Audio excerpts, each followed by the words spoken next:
Hello. I am back. I have had lunch. Now I have coffee. So just before lunch I started making, there's a the recorded live stream is there. The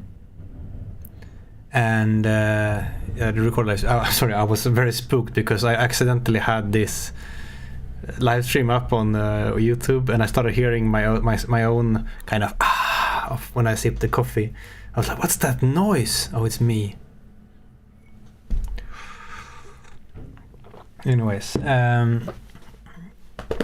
so before lunch I did lots of things with menus and stuff. So I added a main menu to the game, like this, and you can start, and you can play the game, and you can press escape, and then there's this pause menu as well. Let's check if it all works with gamepad. I didn't really test that much. Yeah, press start. Yeah, that works fine. It's all good.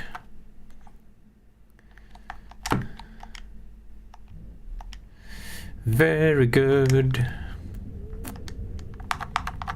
Yeah. Excellent.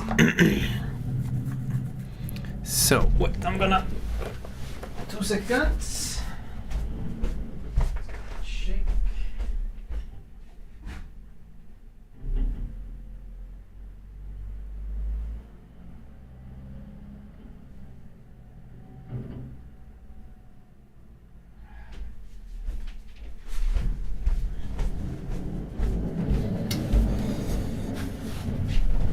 Oh, there's intense sounds outside.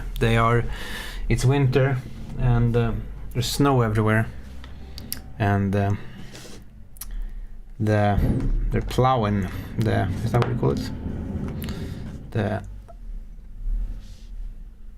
roads outside. So we have the menus now. So one more thing that I said I wanted to do is that I want to implement option stuff, and also I wanted to maybe generalize the menu code a bit. So there is some idea of a menu that can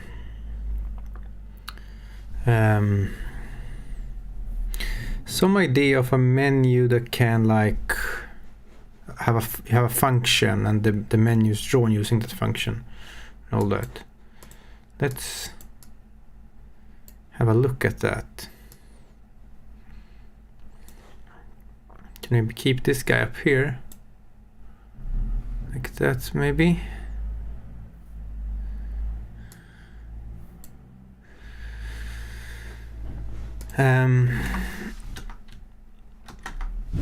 Yeah, so we have the the in-game menu. Just to make a bit. The in-game menu. By the way, let me know if there's any audio stuff, because I have found in OBS, which I use for streaming, I found this. I've always had a compressor on, so if I talk too loud, it doesn't blow people's ears out. But I found all these nice, I can show the settings, I found all these nice filters. So these are the filters on my microphone in OBS. So I used to have this compressor, but now I added the upward compressor, so if I talk very softly, it actually pushes make sure it's loud enough. So it's more nicely, people hear what I say when I talk very softly. And then there's also a limiter, so if even the compressor can't catch up, because what a compressor does is, if it goes above a certain threshold volume, then it starts pushing the volume back down with some time limits and stuff. But the limiter is just a hard limit, it's just a cutoff, where if it goes above this volume, it doesn't, then that sound will not, then it will be capped. So I've done all these things, and I did some test recordings, and I think it sounds even better now. So I just hope to keep improving that. I don't have the best microphone. Like, I have a cheap. This is one of Thomann.de microphones. Like, it's a cheap condensator microphone connected to my audio interface, but it's quite good enough. It's not as expensive as all those Danish Rode microphones and stuff, but sorry for the silly Danish pronunciation. All the Danish people watching.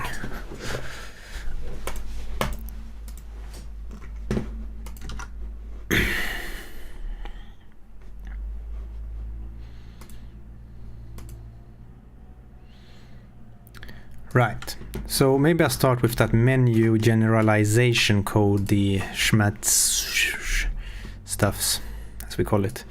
So I'm just thinking we'll make a function that because what I do here is, like, I kind of loop over all the possible values of an enum, and then I print the names. And then I also keep some state for if which item is chosen, and then I can return also if that item is picked, and then the person who invokes the function can, do things based on that. So let's try that. Try that stuff. And once again, I'm gonna bring this one up so I don't. This is my. I'm trying to be careful not to cover my code with my face in the corner, which is always a problem with streams that people do, and you're like screaming at the screen and like, stop it. In-game menu update. Right, so this is the menu code here. It's not a lot of code, really. So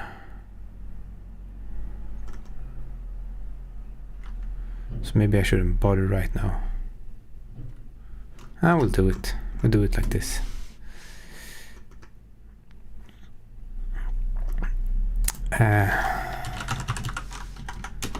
So, and then we go like menu. What is this called? It's not the menu.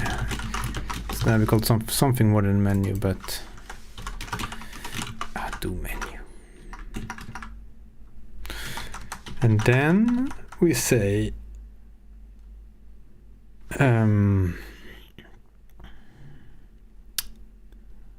what do we say? We say that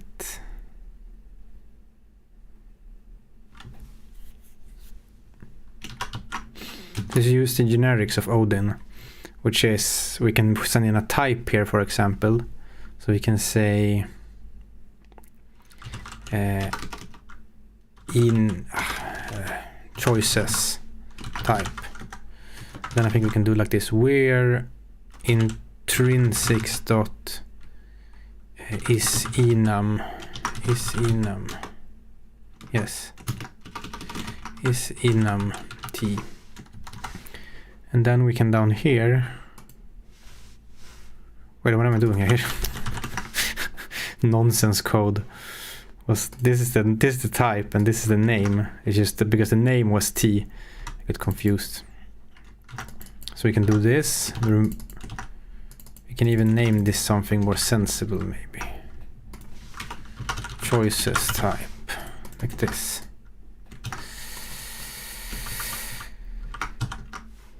Right, and also here, this is an enum, we can loop over it.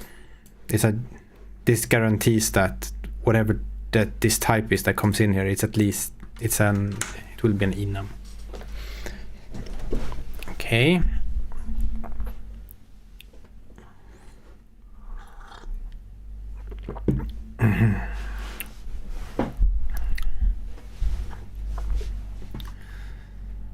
So we have that.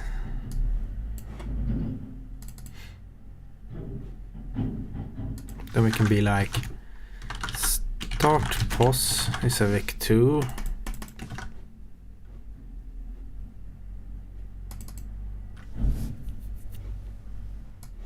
So this will just be like start pos plus 0 menu item pos, because menu item pos is just an float that says where this menu item should be drawn.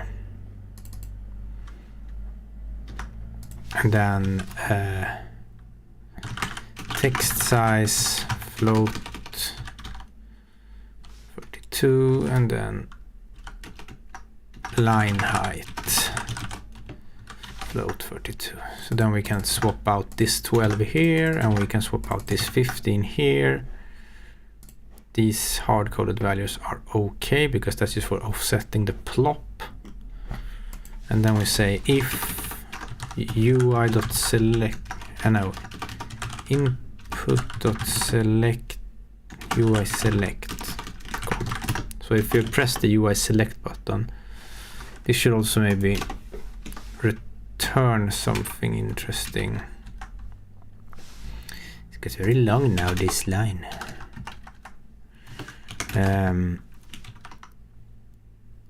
Let's say it returns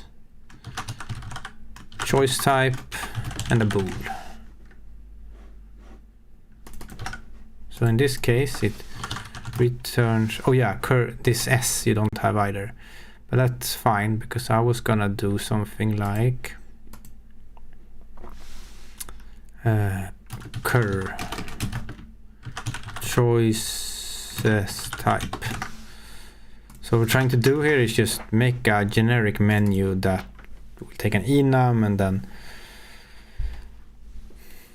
write out the menu, and then it returns if something was selected. So we return here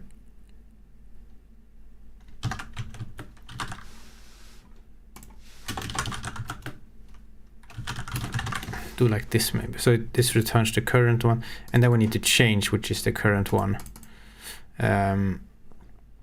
So this we can't do.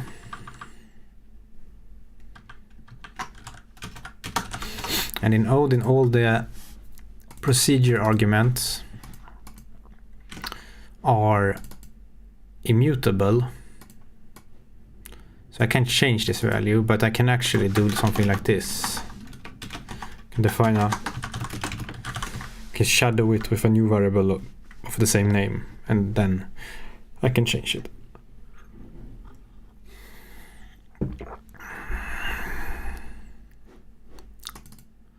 All right.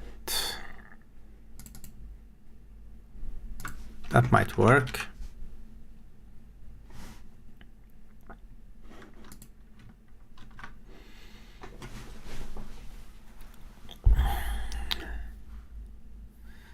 That might work.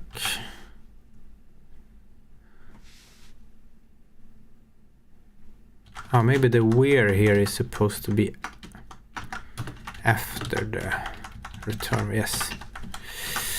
So it's what the function takes, what it returns, and then eventual where things that compile. The where sets constraints during compile time on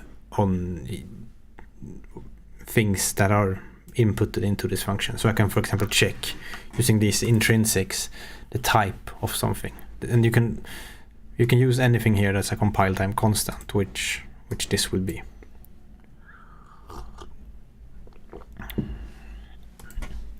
Okay. Choice type. Oh, choices type. Okay.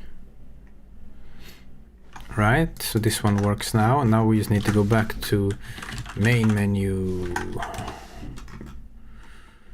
Right, and then here we run do menu.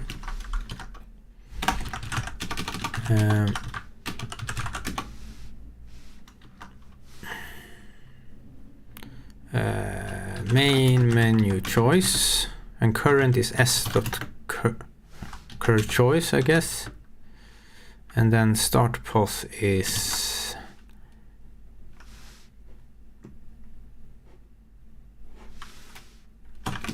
20 times GS, 40 times GS, because this one is 40 and this one is 20. And then the text size is, then we just look in here, 15, and line height is also 15. Now we delete all this code, and then we say if we can do like this, if choice comma wait, there's a bug in this thing here. Do menu, there's a bug in this thing. I mean, it needs to always, okay, it's not a bug really, actually, it's fine. So what happens here is, if it returns true, then that means that something was chosen, but you always need to make sure you use the returned value here. So the cur here, because it will go up and down with the arrow keys, different menu options, and then you press enter and then you choose something. This is if enter was pressed or not, but this is just if that should just always be saved, that thing. So we should do something like this.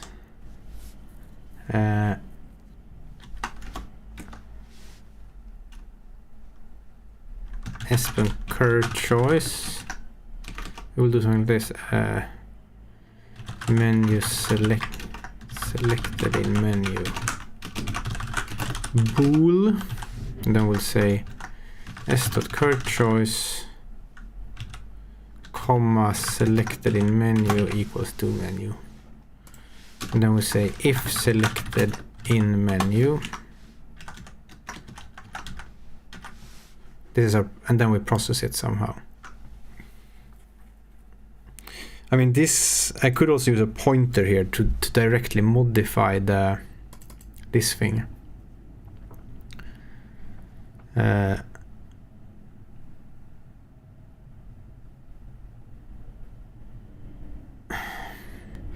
that rarely helps, does it? I mean, it's just like this thing. Oh, I could use a pointer to modify this one. The only thing again is you don't have to assign it here. And maybe you could put this do menu inside if here, but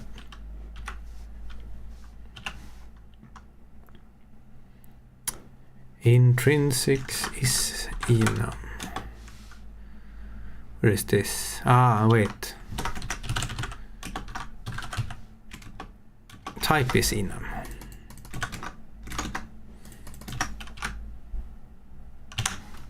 Then menu item pos.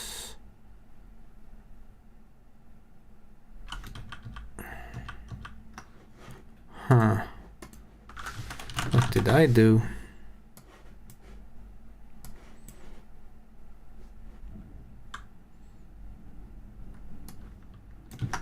Yeah, menu item post needs to exist. Or does it?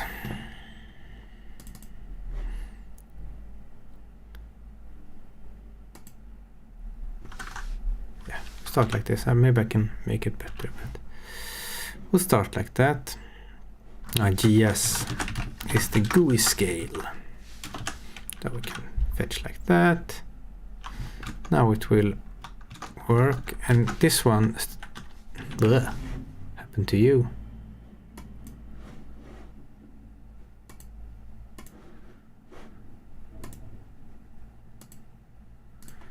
Looks all messed up.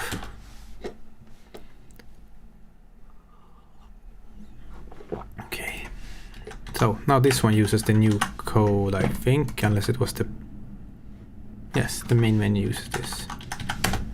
And it all works. Okay.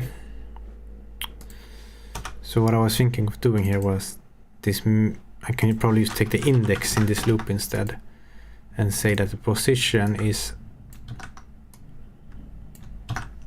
index line height, index times line height times the scale. And then you don't need this one or this one. I think that will This will be identical. Yeah.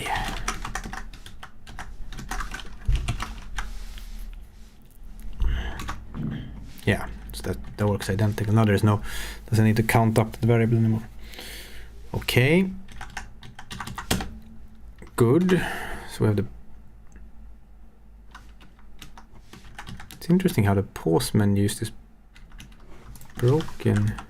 Oh, I know why. I removed everything there, I think. Yeah. I need to do this. I need to say something like main menu update. Like this. And this is a in-game menu choice.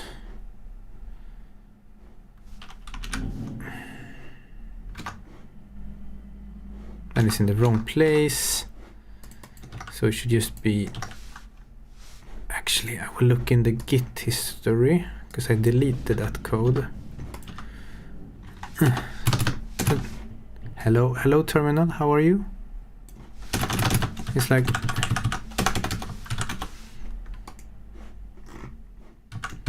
I think I mysterically locked this terminal and I don't know how.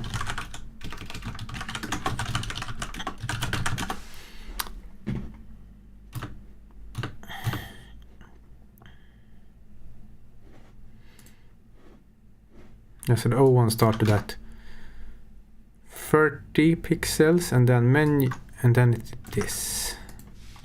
Let me see here. Menu rec, blah, blah, blah, blah.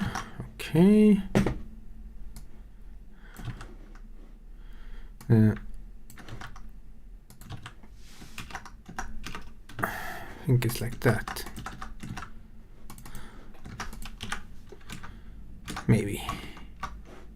Yeah, ta-da! It's too big, but that's because the font size here was lower in the pause menu. Here you go.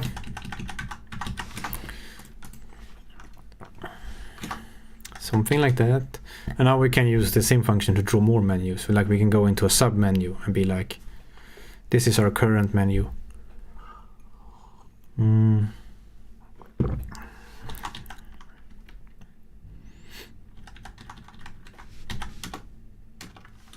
So hopefully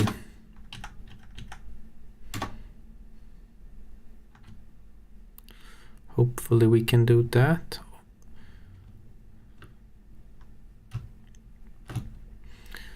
Would be cool actually if the menu was part of the game.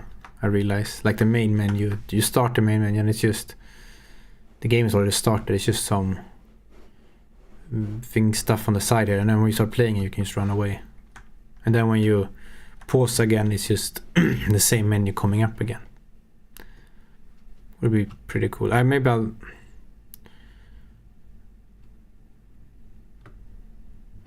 Yeah, that might be cool actually. I wonder if I should do that.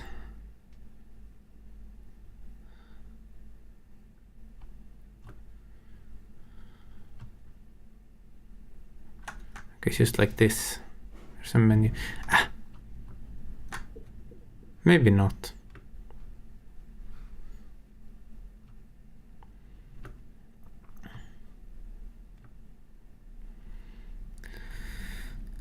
Okay, so now for the option stuff. The only thing I have in mind for options right now is some kind of key bindings. Some kind of key bindings.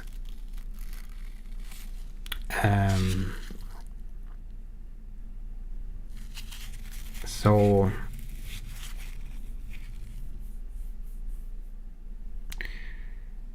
I can go into an option submenu.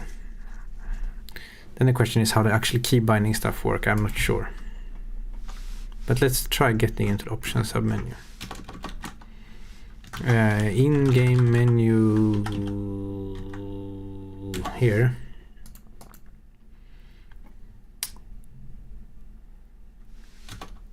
The question is, oh, smack. The question is if submenu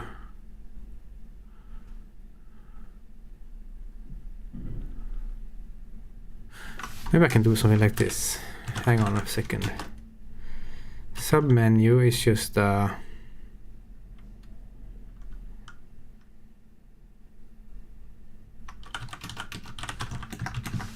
gonna do a funny thing here. Submenu is a type ID, right?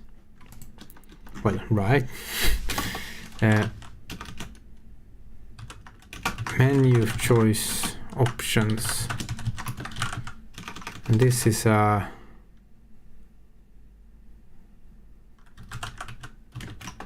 enum of, and then it's like, what could it be? Bind keys by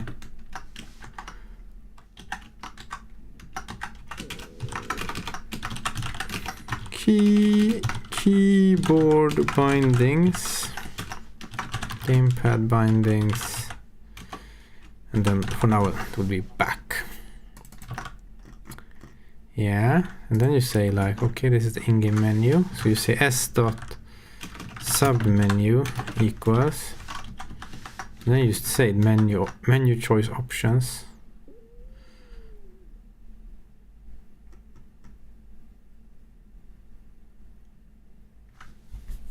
How do I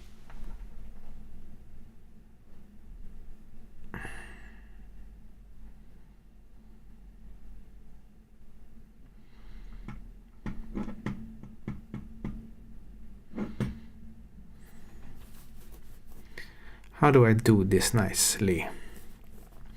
Doodly do.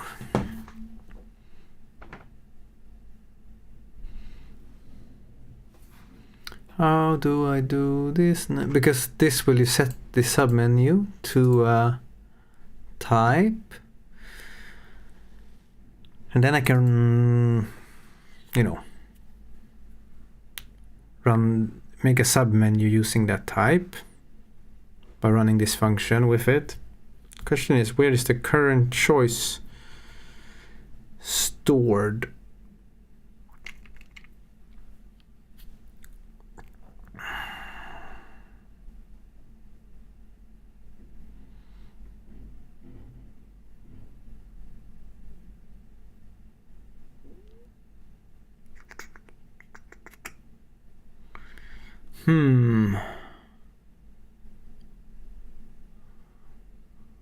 Let me go back to the in-game menu.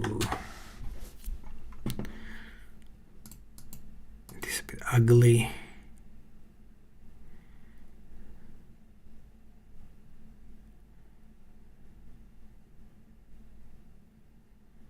What's the best way to do this?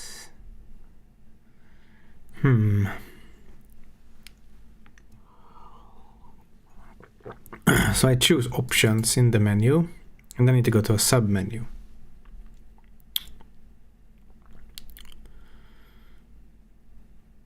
That will also be defined by a set of enums.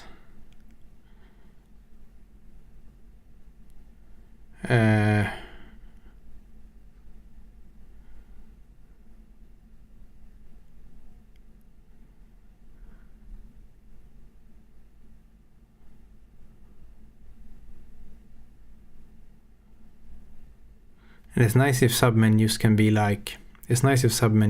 like, several steps deep. If you go, and it's nice if it's not made using like, it's nice if it doesn't require you to build this whole, it's nice if it's like controlled by code in a sense.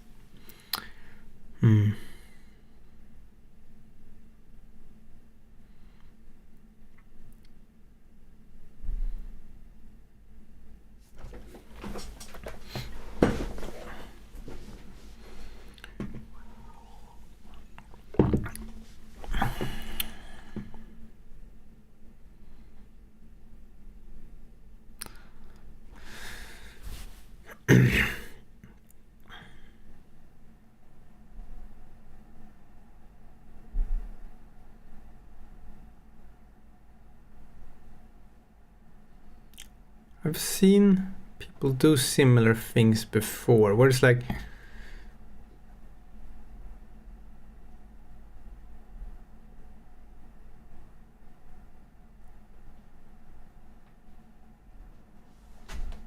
somehow you need like a menu state almost, and the menu state is like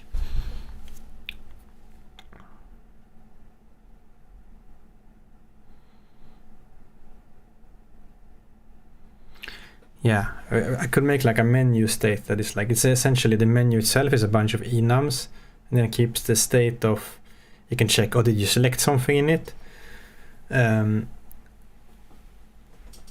But then also,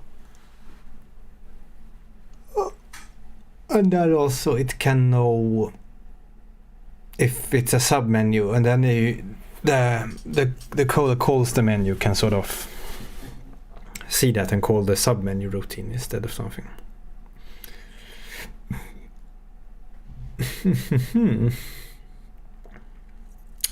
Yeah, let's try something like that.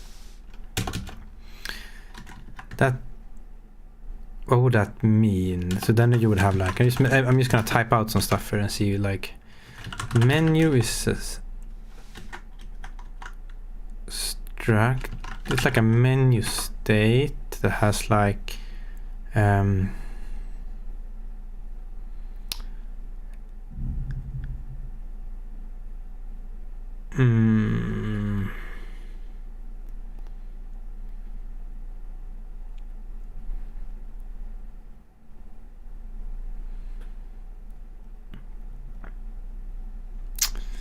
sort of kind of needs to know which item is currently chosen for the submenu.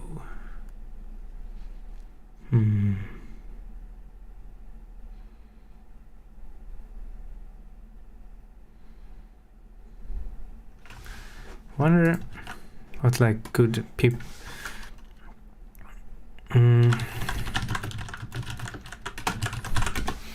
people have.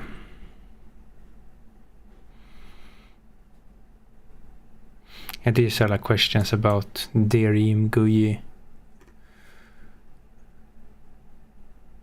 Well, that's always a good question. What does Derim GUI do in this case?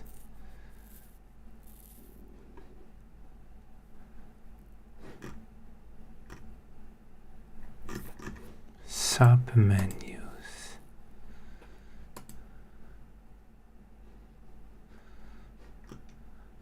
GUI is probably in here.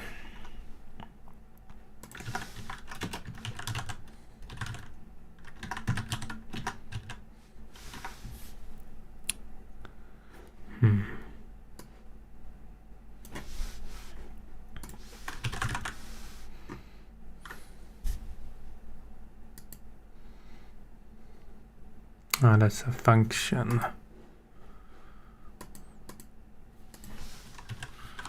So I don't use Derim GUI. I'm just looking for some inspiration for how people approach these things. So this is a menu item.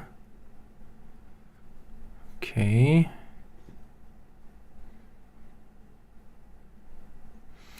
This might be like a drop-down menu though. But those also have the same thing. But the thing with this kind of menu is that you don't draw the parent. Drop-down menus are a bit more complicated because like this, you always draw the parent. So it's like, okay, you're in this one, and then you need to know, okay, I'm still showing this one, but it currently has this one show visible, and then you're in this one, and blah, blah, blah, blah, blah.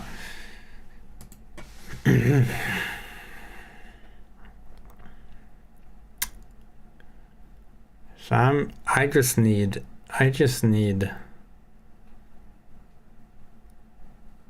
some way to know which menu am I currently in.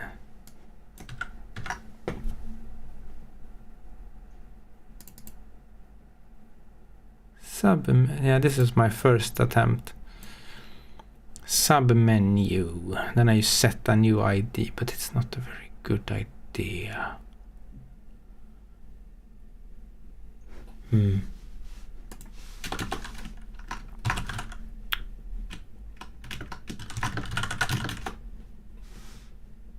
Okay, what could this...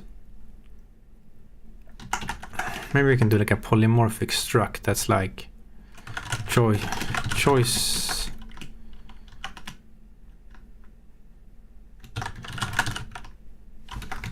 So check how to type that. I'm gonna close other tabs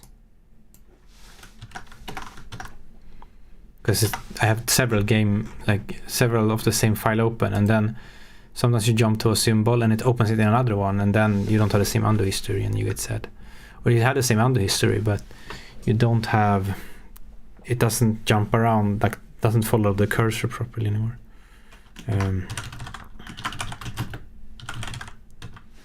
Maybe we can do this. We're intrinsic.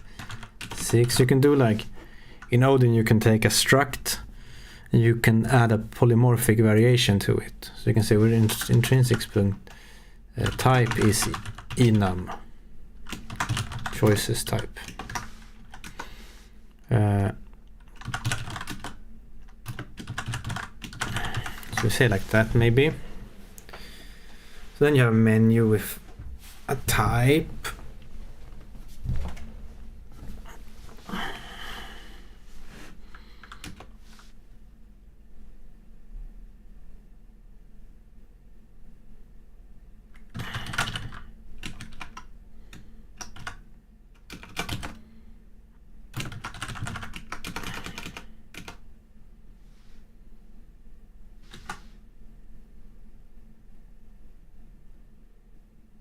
Wait, you don't need, this is nonsense. You don't need this because you have the type here, right?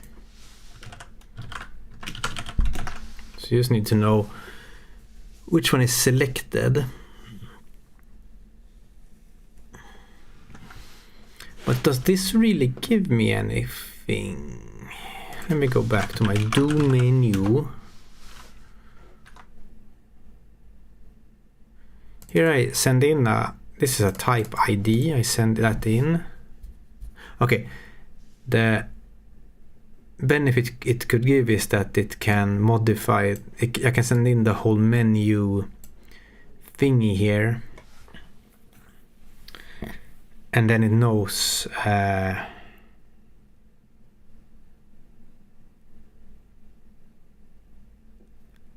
then it knows where I came from.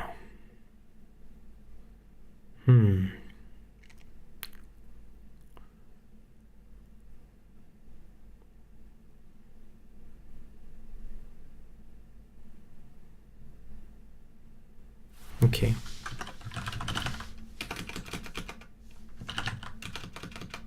Okay.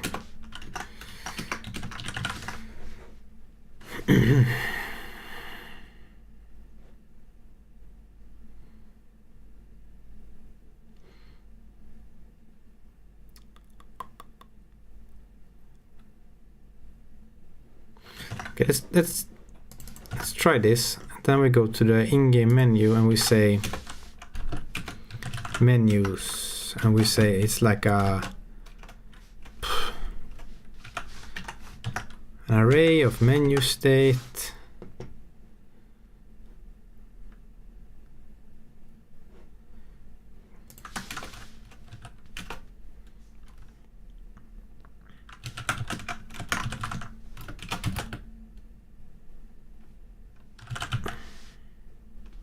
So this is just so that if I go into a submenu, it would put on a new one on here. And when I leave the submenu, can remove it by lowering this. And then the nice things about that is that then it keeps the state, so then the cursor of where you were in the menu above will stay. So you can like, you know, go into options, and then when you go out to options is still marked in the main menu. So then all that stuff goes, right? And then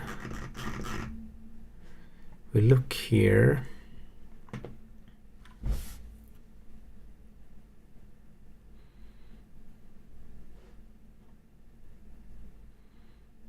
Let's do like this. We say if s.num.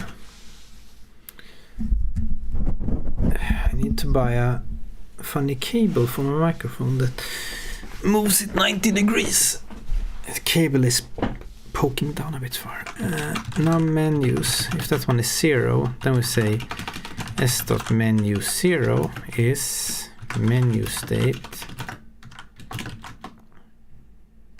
Let me just do this. Menu state in-game menu choice. S.num menus is then 1. I'm gonna get some more coffee before it gets cold.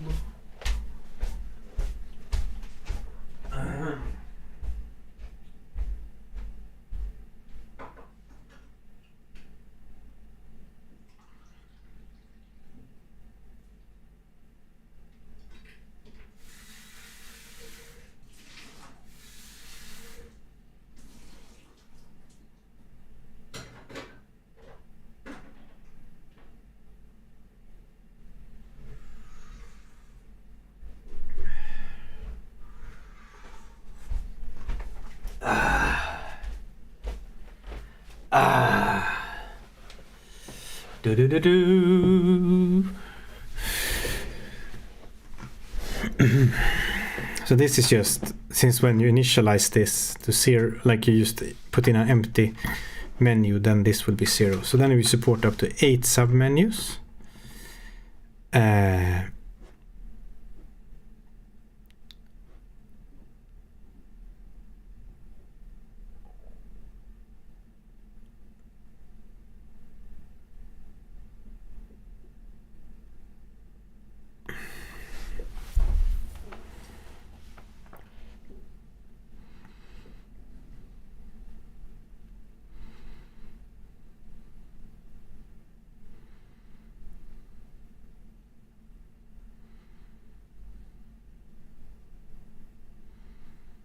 I'm trying to figure out how this will actually work in code. What is the function that actually updates the menu and like handles the choices in the menu?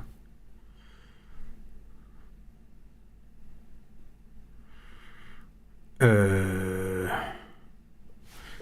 I can do something like this. I can do something like current menu is s.menu s.num menus -1. This is guaranteed to always be at least 1 because of this stuff. Can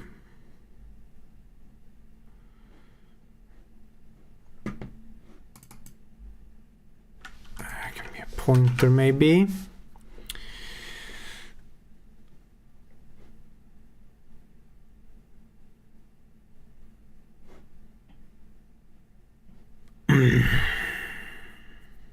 But then the problem here is menu state then.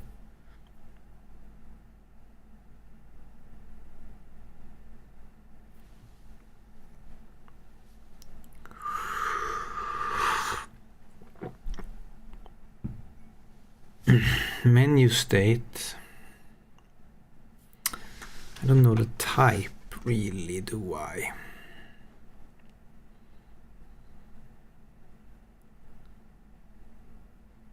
Good. Because I can do something like this. Let me duplicate this function for a bit. Since it's using, this is a classic problem when you have already generalized code, so used in 2 places.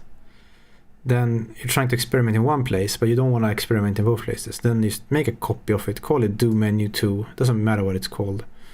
And then we do something like menu is menu state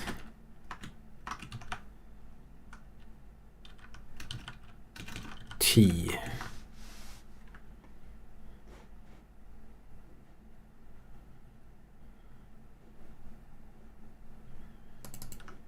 This can be choices type. Like that maybe.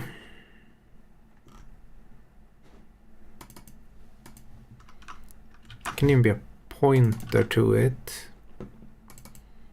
Because then we can be like menu dot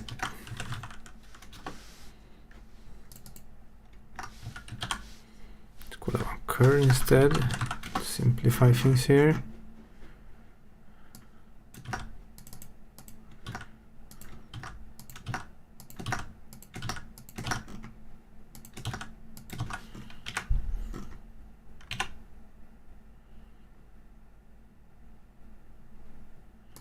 Oh yeah, this one needs... yeah, now I realize what's wrong here. Okay. So, you know, sometimes you're trying to do something and you can't really understand why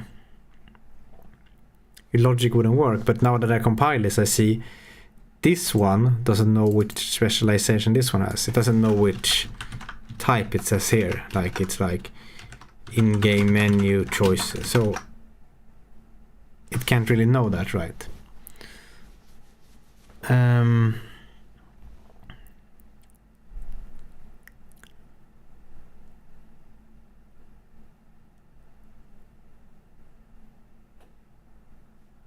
Maybe we can do this even simpler.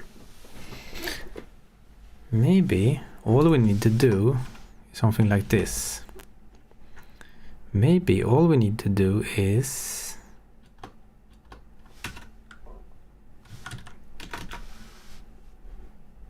maybe it just needs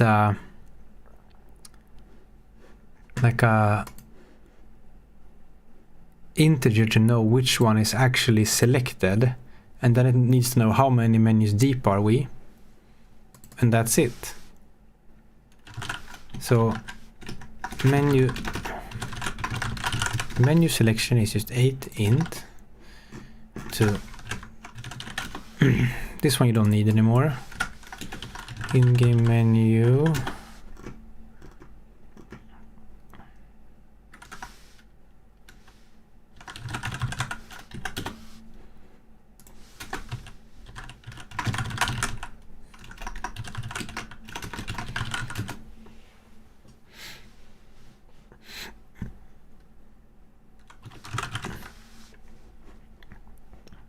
menu depth is how deep into the menu we are. When we're at 0, we use the first one in here. When we're at 2, we use the second one, etc.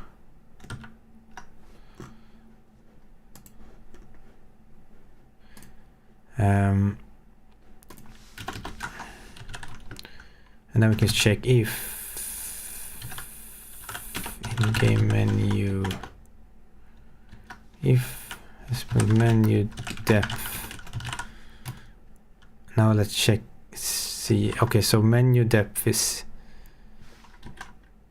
equals the length of the menu selection minus 1, or if it's bigger than that.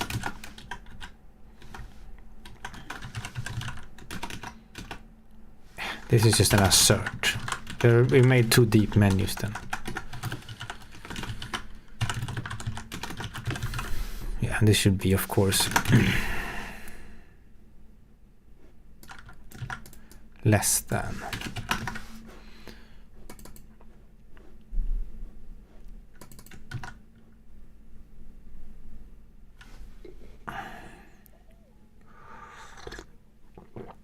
So I'm just trying to... With like EMGUIs, it's nice if the code is really in control. So the code sort of defines the different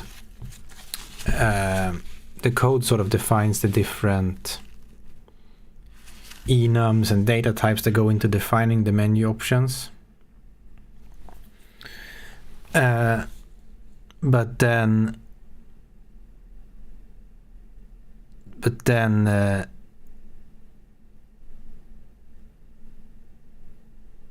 you can have some state to say like where are we currently in the menu and stuff, but you try to not have too much state for the menu. I'm sorry about I really busted up my face, which is why I was just checking if I was bleeding or not.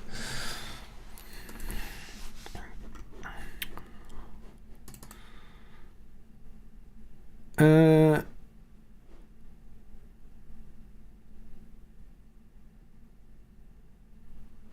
then we can do something like this. Menu. Oh yeah. Okay, now I realize a problem with this. I only have a depth. If I have like two submenus that go parallel, I don't know which one. Well, actually, I know which one I've chosen. Yes, I know which one I've chosen. Never mind.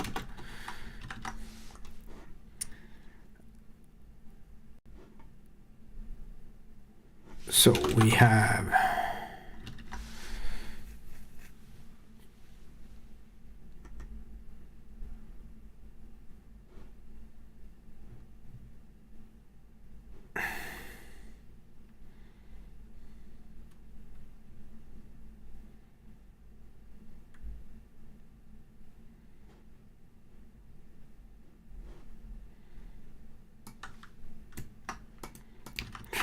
think it's like s.menu depth plus equals 1.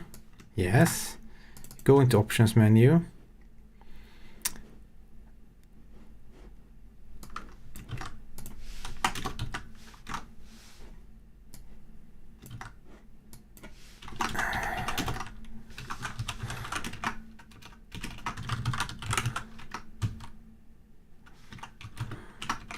Then you zero out the selection at that depth. Good. So now it was just going one in. Zeroed out the selection there.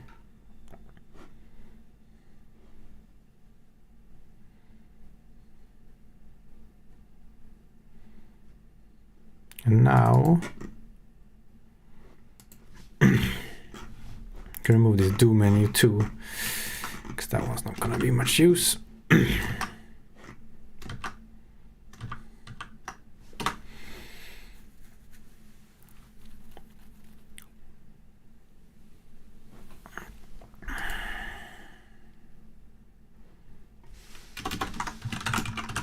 Let me do something like this. Main menu is a proc that takes the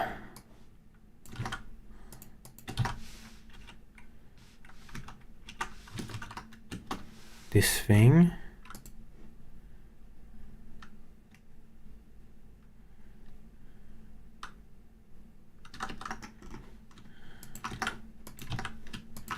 have to be a bit patient here.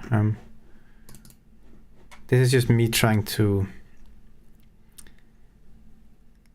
figure things out in a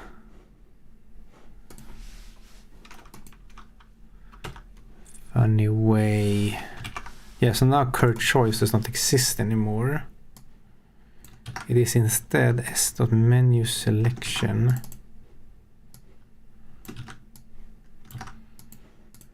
And we cast that one to the in-game menu choice.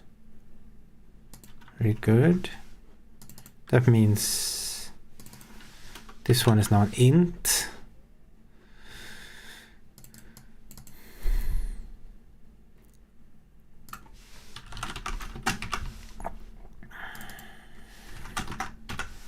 So we can remove some of these casts.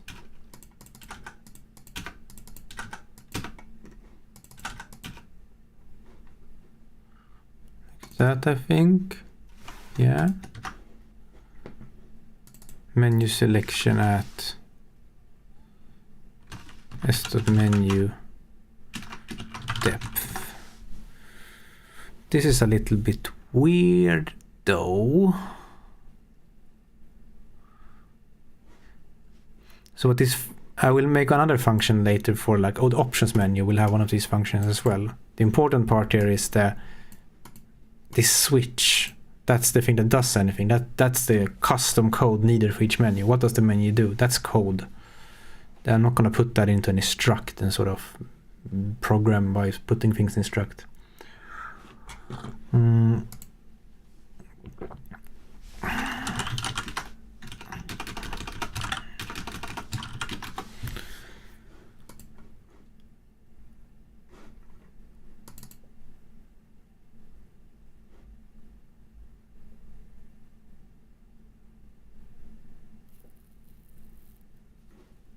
Okay, let's try that. Let's try running main menu now. Yes. Speech recognition. No.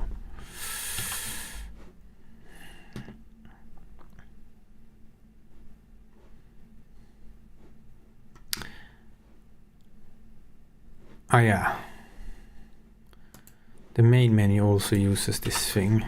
I don't wanna mess around with that now, so I'm just gonna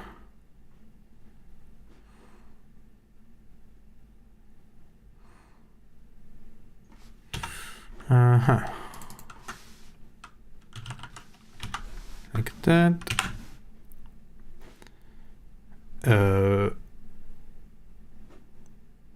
Yeah.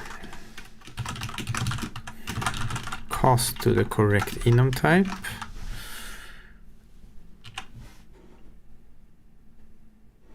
Menu rect. It's out here. Let's see, what do you need? This is the menu position. We put that there.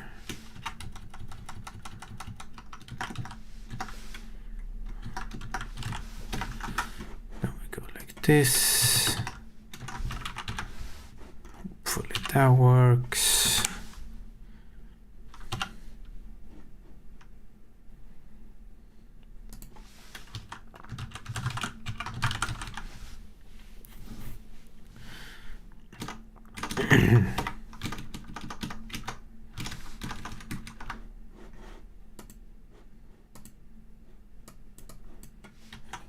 Game seems a bit sad. We start to see if just a okay, so this works. In-game menu update. So that works.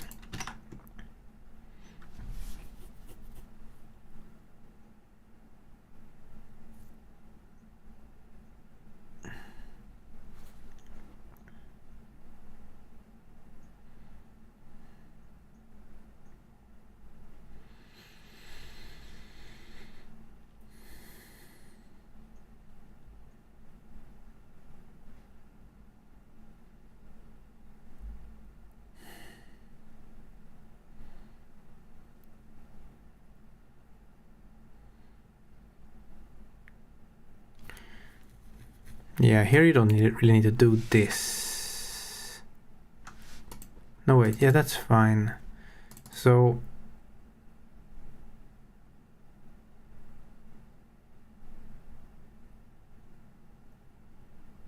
why is this so switch? Okay, I'm running a main menu on this location. Let's do a partial switch on that. Then we say, okay, if it was options, then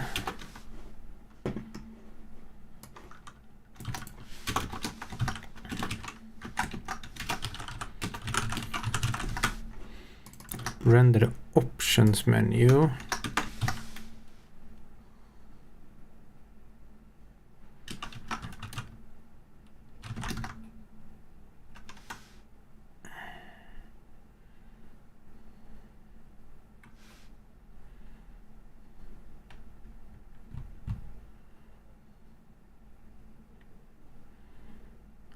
I know.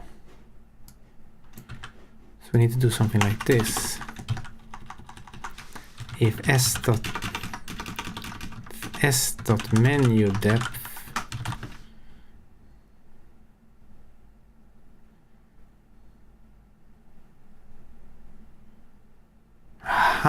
wait.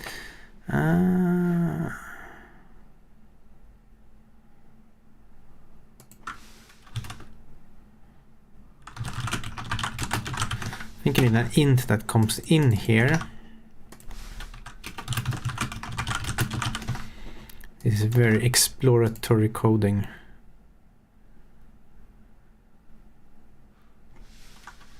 If menu depth is bigger than the current menu depth, you switch on whatever is selected right now, because that means we're inside a deeper menu. Then we send in menu depth +1, like that. Blah blah blah. Here we can also return. See how this goes.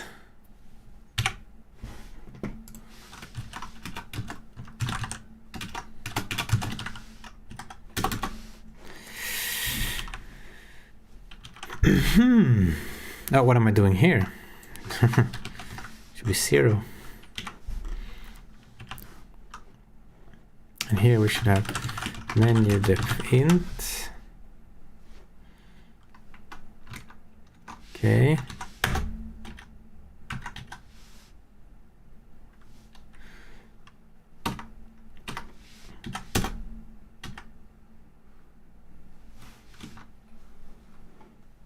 It's interesting how it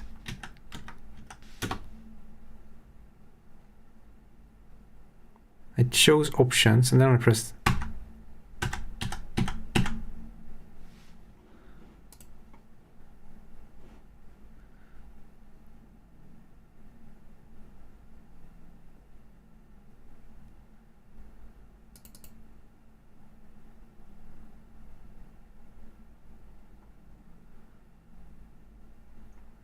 because menu depth of the main menu is 0, comes in there. When you choose options, menu depth will be 1. So 1 is bigger than 0, it does this. Aha, wait, menu selection, yeah. So you can never use s.menu depth, you should use the menu depth here, not the... Here you go. Now it jumps into the submenu. But this is very exploratory here. It might, something interesting might fall out in the end, we'll see. But it's not too bad. I mean, it's just running this function with an enum and then handling whatever it does. And then this ugly thing at the top for going into submenus.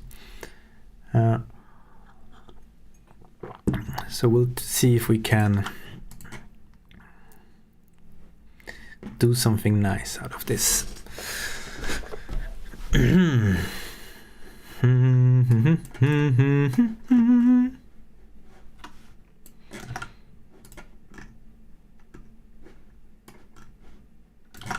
So let's steal this code now. Options menu is like we have already options, menu choice options.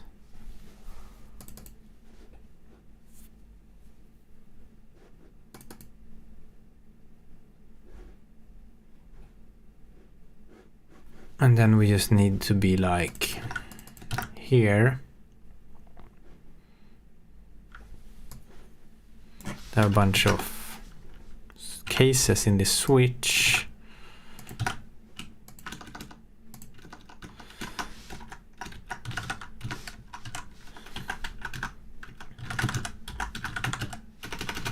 You know, some people are like, shouldn't you make something fancier than just lots of enums and stuff? But if you're making a specific game with specific menus, then usually it's fine to just have hard-coded enums for the different things. Maybe if you're doing like a big, you know, what's it called, like, you know, one of those big strategy games that's essentially a game that consists of menus. Maybe in that case, it's good to have a more general menu system, maybe where you can construct menus from a tool or something. But it's nice to keep things in code. Yeah, I think to adjust this here camera a bit.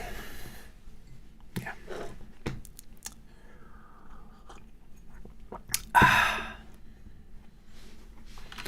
So this compiles, right?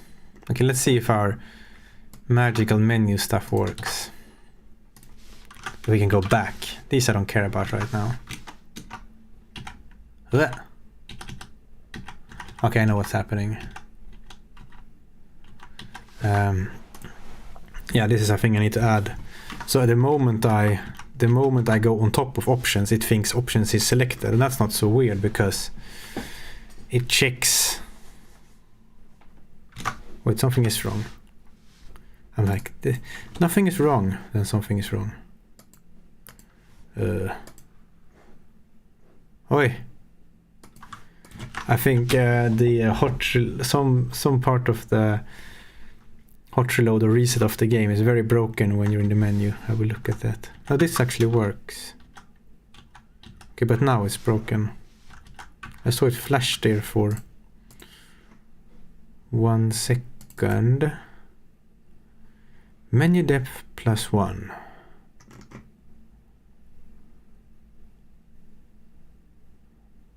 Huh?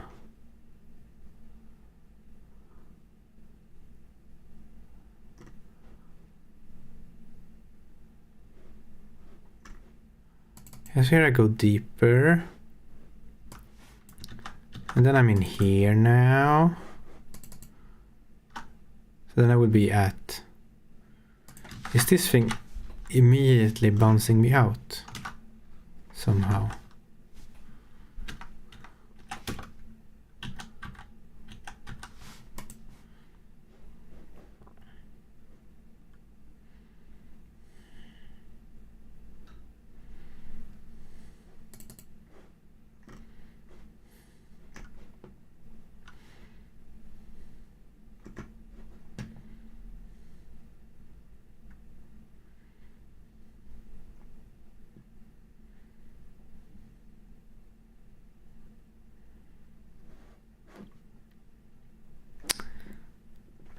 Wait.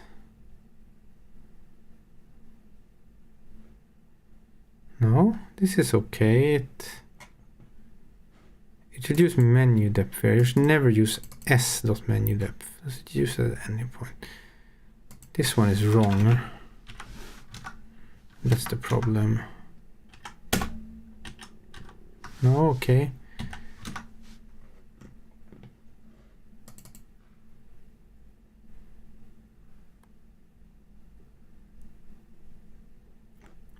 So this is the selected item at the current depth. When you're in the main menu, this is 0. It says here, right?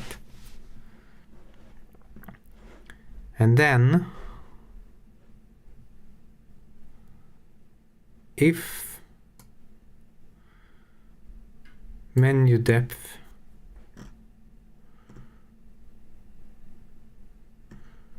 is bigger than... Wait, is this the wrong way around?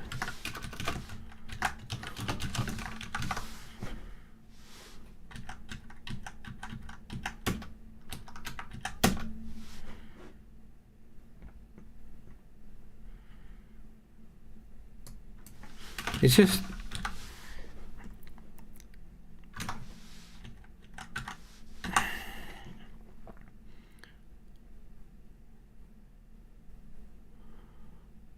Okay.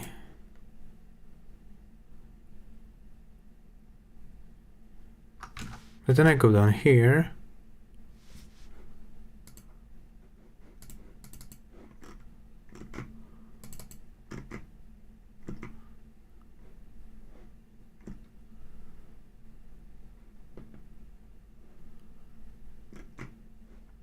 Here it takes this one. What the hell is going on?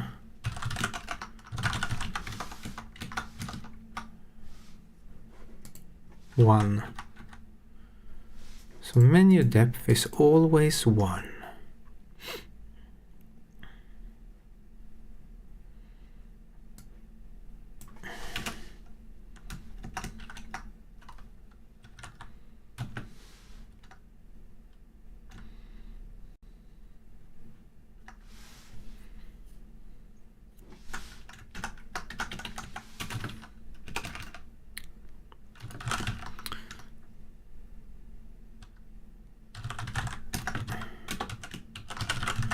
Just trying to figure out.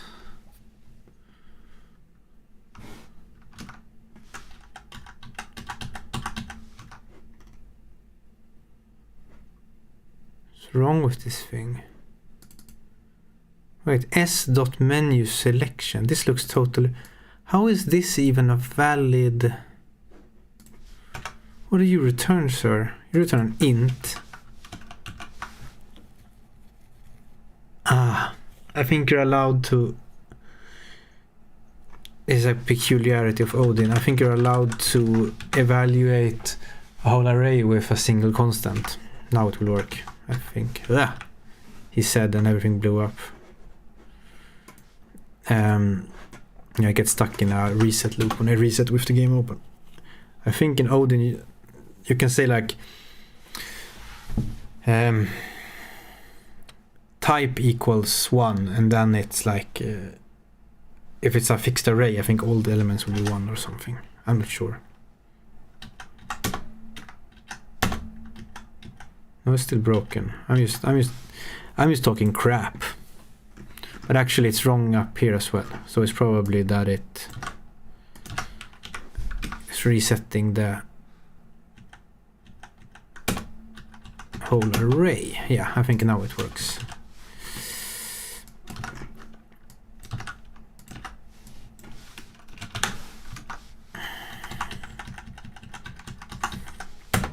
Yep. What? It's a bit... acts a bit funnily though.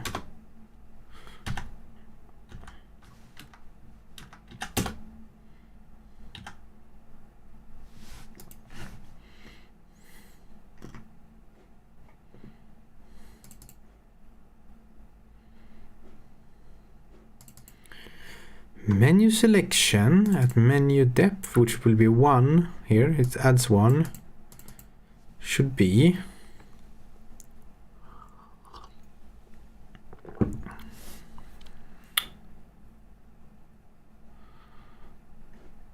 I mean, I can write 0 there instead, but that doesn't really matter.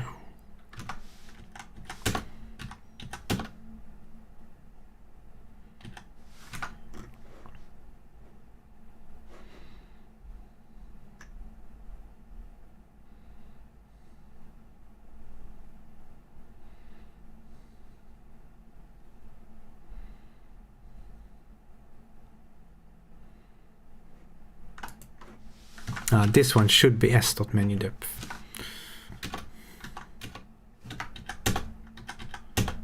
Yep, because what this one does is just read in case there is a non-zero at this menu depth, then it resets it.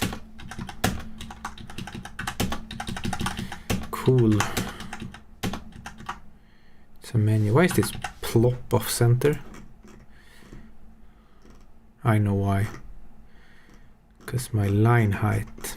Where is the... What's the do menu? I have a line height here.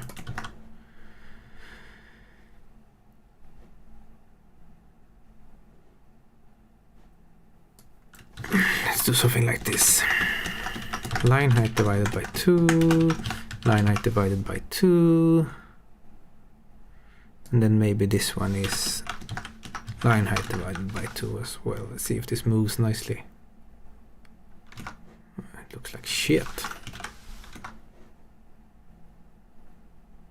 Wait, which one is selected? Okay, let's continue selected now.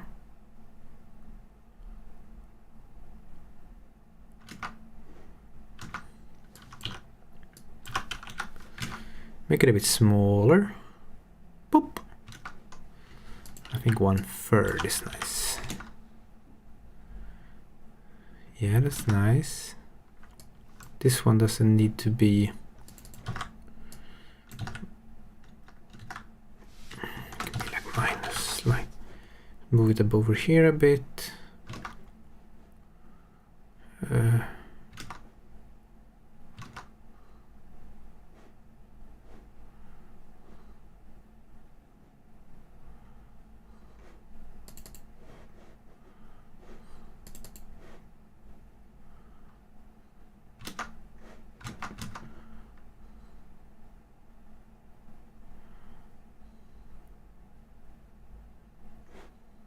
All this is a bit stupid now that I think of it.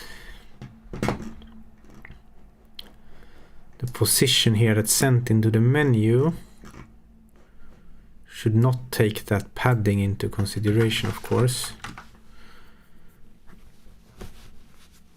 Yes, that's more correct. And then the menu itself knows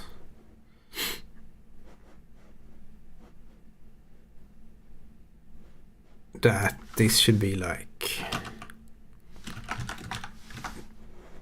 10.js. Yeah. And then maybe this should be -5. So it moves this back. This is a bit too much if you ask me. Maybe I should base this on some variable instead, but 8 -6.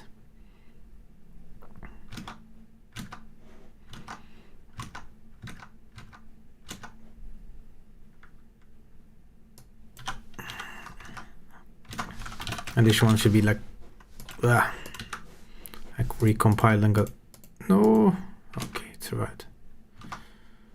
Wait. These are line height divided by 3 high. The position it draws on is, where is the text drawn? Is it drawn here or up here? If we can find out. We can do this. Now the top of the rectangle. Okay, the text position is up here. So then we say text size dot global scale minus the line height divided by 3. This is just me trying to center it a bit. Center this plop here.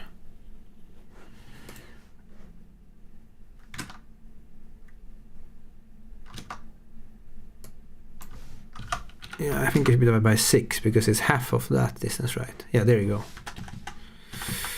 Math.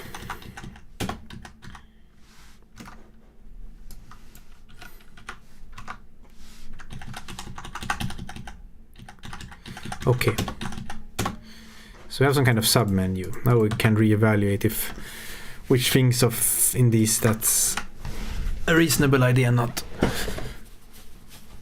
I kind of like the idea that the code is in control like this, that you can just run a menu and it just draws the menu nicely for you. And then if something is selected in the menu, then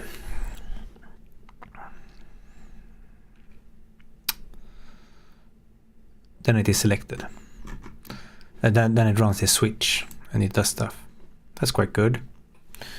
I'm not too happy about this UI select switch here, this if here.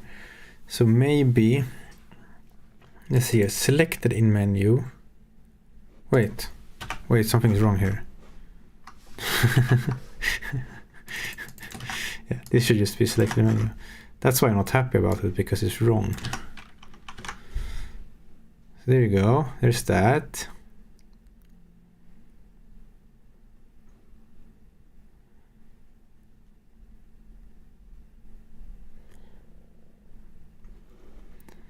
Then I'm thinking all this s.menu selection menu depth, blah blah blah blah blah.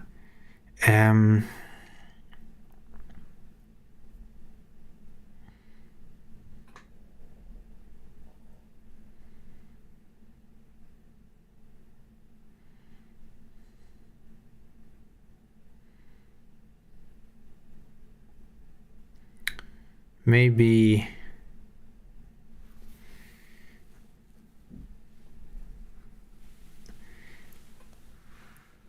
there should be a pointer coming in here instead. That's like, what is the selection?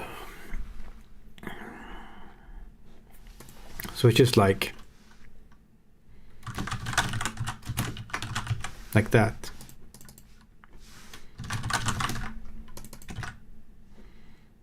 We can call it cur if you want to be super shorty. Then we can say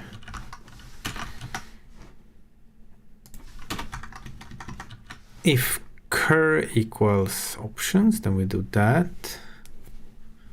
Okay, you know what I like doing? I like, this is in a sort of functional state.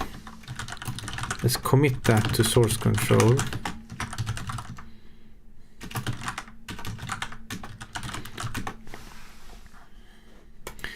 I kind of like programming like this. You see kind of like, I'm a bit confused in the beginning, but slowly sort of some kind of idea that actually useful work emerges.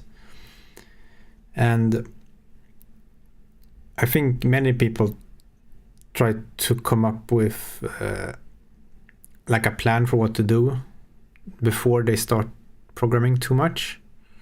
Like, I think all kinds of like programming, the activity of programming itself requires a lot of thought and like you need to analyze the problem a lot.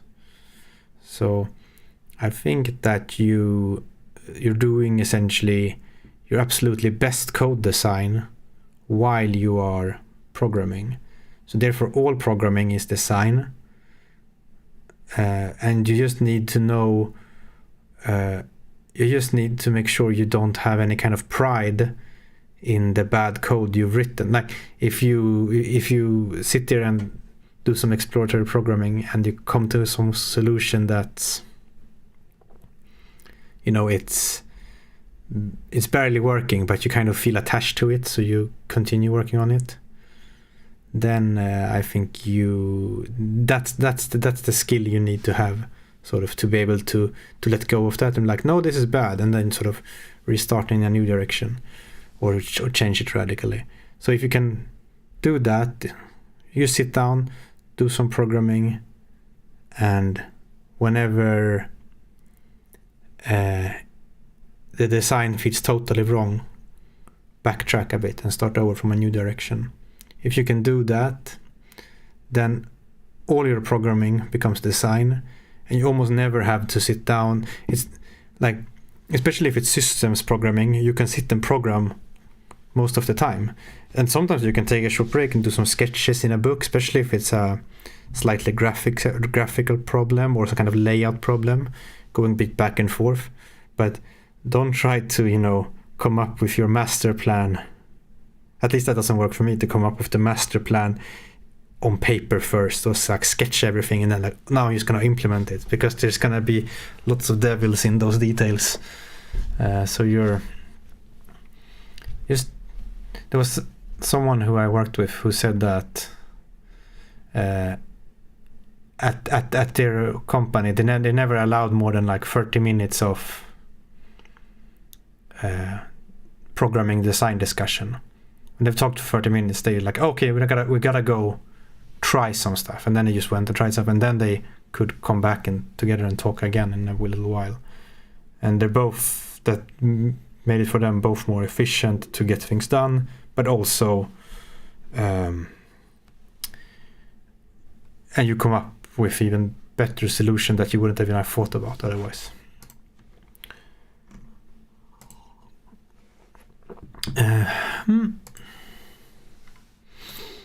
All right. So I have committed this to the guitar, to the git-do now. So now I can, let me check some things over here on the other screen for 2 seconds.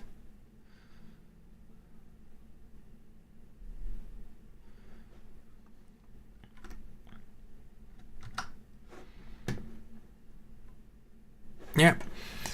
Okay, so maybe we try to improve this by having a pointer here. Right.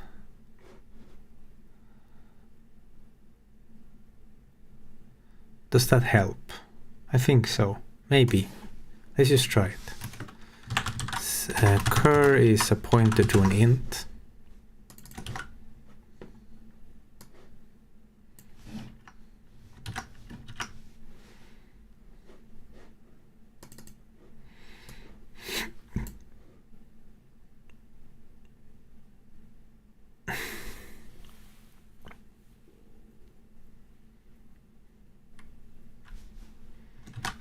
Maybe later that the menu can also take a pointer. We'll see if we like that or not.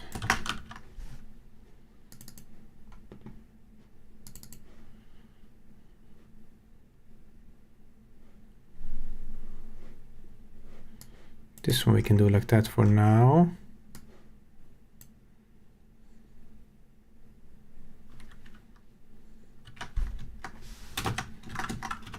In Odin, this arrow at the end is that dereferences the value. That's like doing star in front of it in C.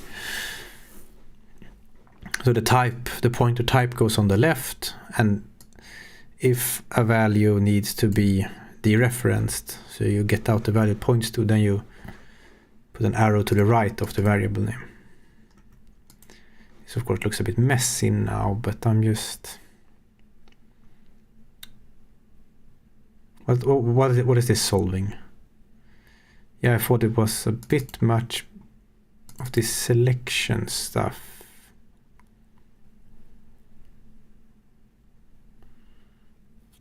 Yeah.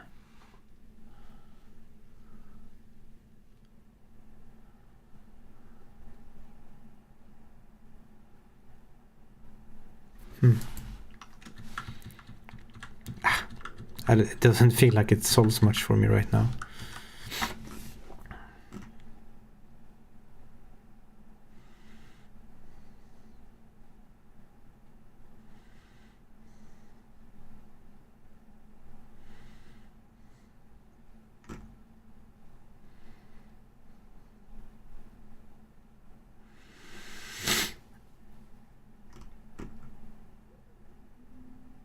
One way I could totally like automate all this stuff is by having like a menu struct, a list of menu items I build, and if it has a submenu, then it has also a procedure pointer on that submenu item that has this signature. Because then it can just be like, okay, I'm supposed to go deeper, and I'm currently on this one, so then I go into the submenu on that one, and then so then I wouldn't need this stuff. But this is quite explicit in a way, because it's that the main menu can have an options menu is part of the main menu code. Okay. Keyboard binding, and I know there's no space and stuff here currently. That's because it just prints the enum name. Maybe I'll add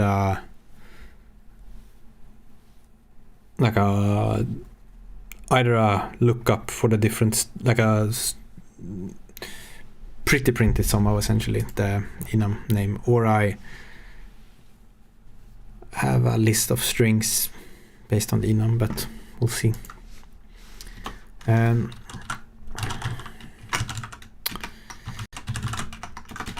So if we select keyboard bindings, then we go into an even deeper menu. Make sure to zero that one out. I'm not wild about this zeroing out, but that's because you can leave a menu and come back into another menu. So if I leave keyboard bindings, then go into gamepad bindings. I should probably have a function that does it for me, but it can be like that for now. And then it needs to be something like this.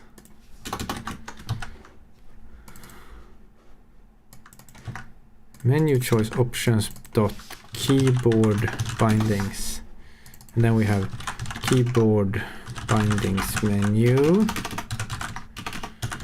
blah blah blah, and it's another one.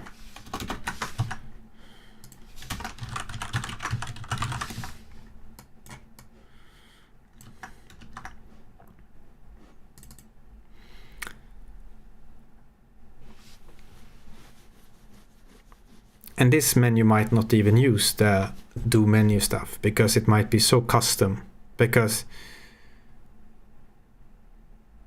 yeah, it's gonna draw like the name of the key plus. So let's just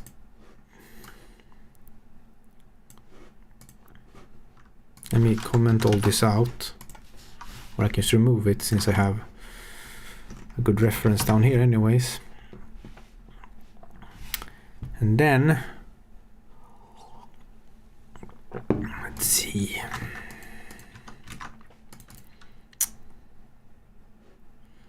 Keyboard bindings. We don't. So there's going to be a bunch of different things at the same time here because I have my input struct over here. And if we go to gather input, this is currently just hard coded to check the different keys. This is the stuff I want to replace. So what we need to do is we need to have a mapping. We need a mapping from some kind of keyboard binding to a raylib key or something. So it's like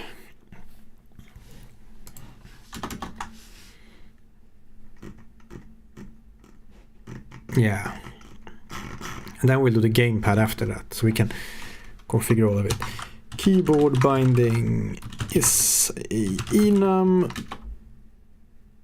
and let's go to here. Gather input. Let's look through this a bit. See what we have. Left, right.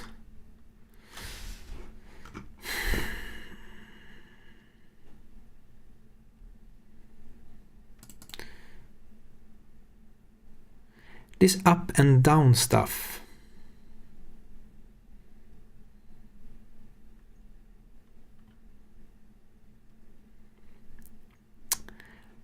I don't really use the up key. Like in the game,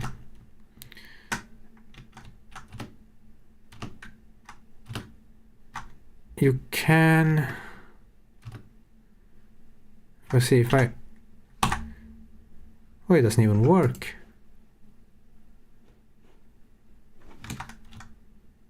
What was that all about? So I press down key here and it clamps down, and then I press up and I thought it would go up, but it doesn't. There must be a bug in here.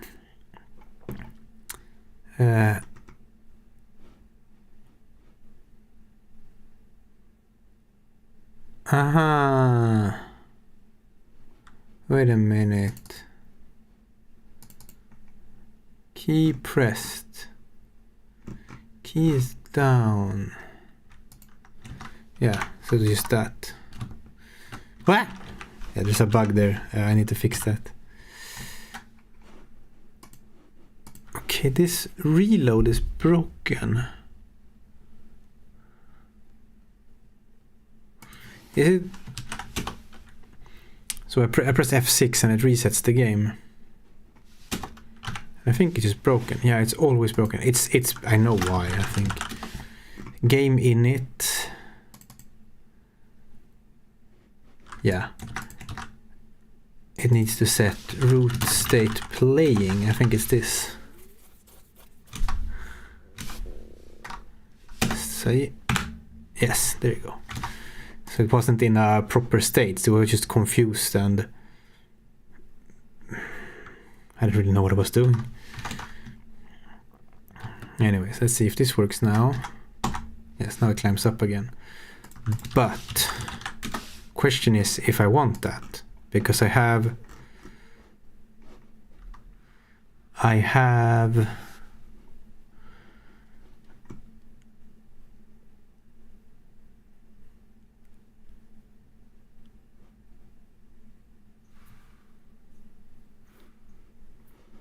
can also press space, which is my jump key, to climb up.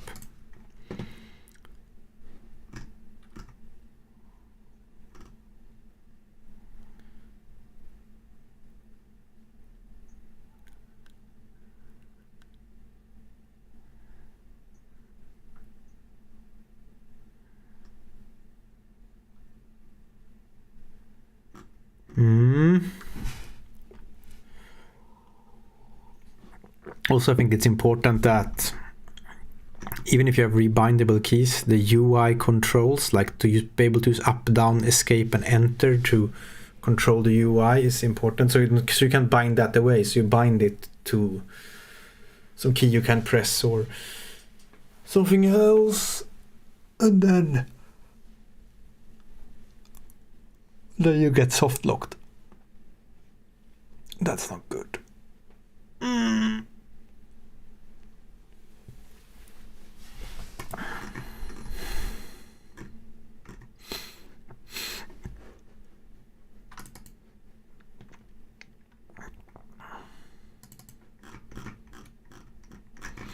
So yeah, I think I can remove this one. I think I can remove it completely. So then we just have up and down in the UI, and then we have space. Down will still make you climb down, but that's covered by this case. The difference between these two is this is a key down, this is held. While the other one is pressed, that means that it went down this frame. So then we have left, because I think that will still work nicely to play. Yeah. Now I can press up here anymore, but it's good to not have too many complicated. So space is jump. What is the climb? Ah, it's the same key. So this is like jump, climb. Right.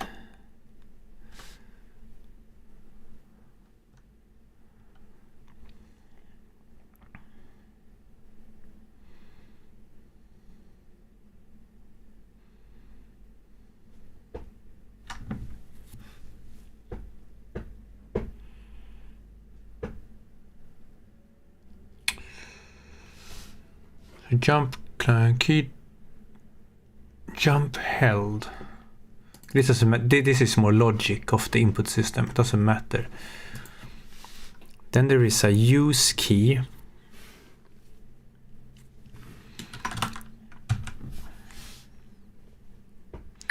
The use key uses whatever is chosen here.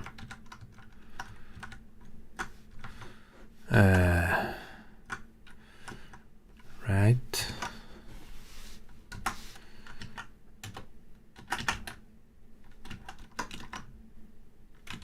And then there's actually an examine key. That one is only implement. I'm in the process of adding an examine key. I'm not exactly sure how it's supposed to work, but on gamepad you have right face up, which is on the DualShock it's the triangle.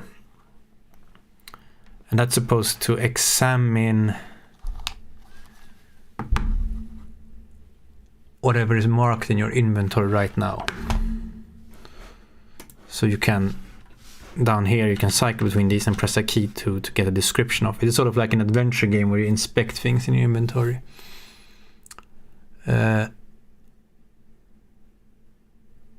not totally sure about that, because it's a bit weird to just have this global key that just uses something in a menu down here on the character here, but I'm trying to keep it quite simple. I think I just need to teach the player how this works in the beginning. So I'm gonna make the cave in the beginning into this little tutorial. I'm gonna do that in a few days or so, as you learn most things in there.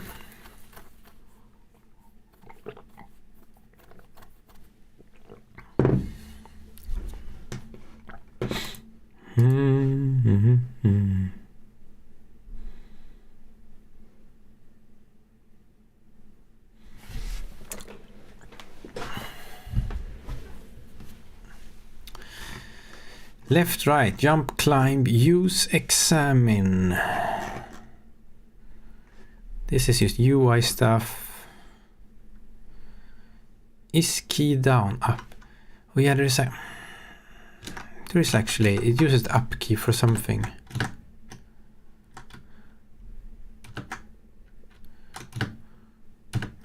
But does it really use it?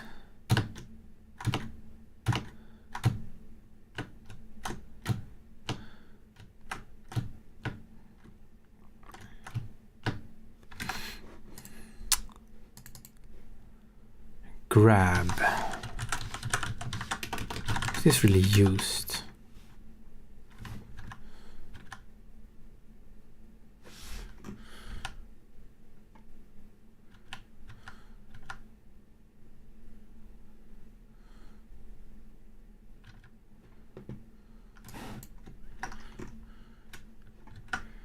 If key down space, remove key down up.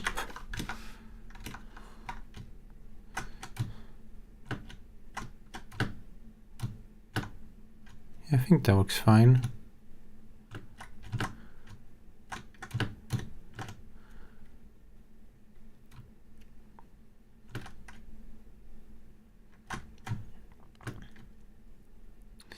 Yeah, and if I just press space here, does that. It's a bit of a hitbox problem here that it slides down the wall. It's a funny animation, but that's of no issue. Oh, there's some clipping over here. There's a cloud here that's gone rogue.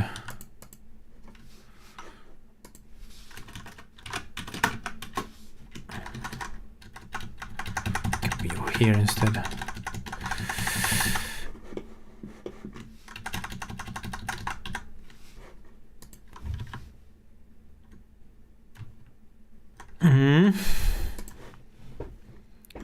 Left, right, jump, climb, use, examine. That's a nice simple set of... Oh yeah, there's these two also. So there's two keys for next and previous item. Left, right, jump, climb, use, next item, previous item. I think that's all the keys. Left, right, jump.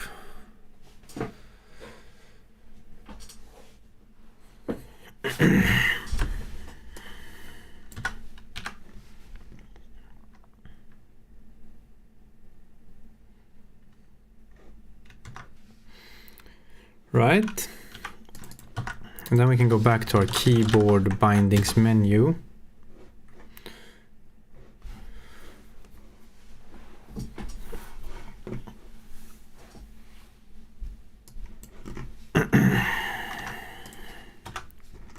Maybe we can do something fun like this. Steal this crap.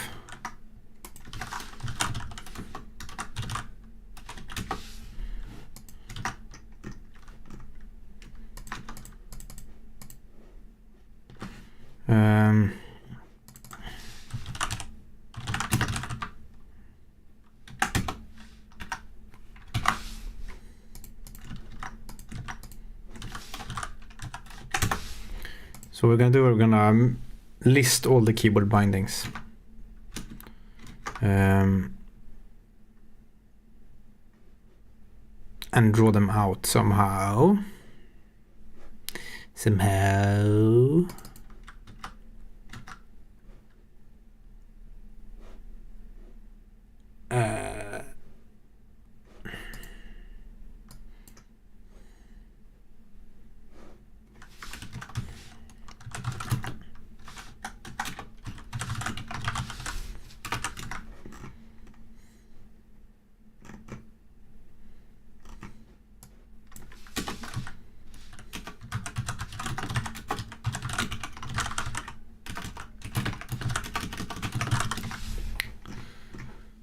So we go over all the keyboard bindings. Then we try to draw them out. Start pos is just row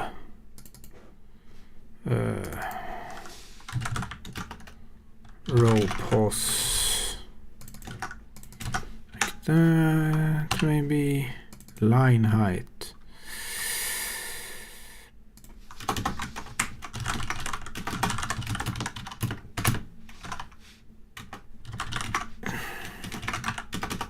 Text size can also be 12.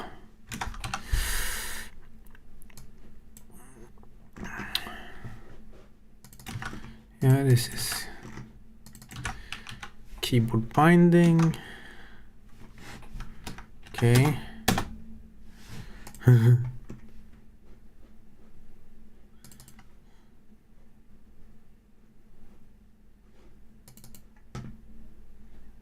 Oh.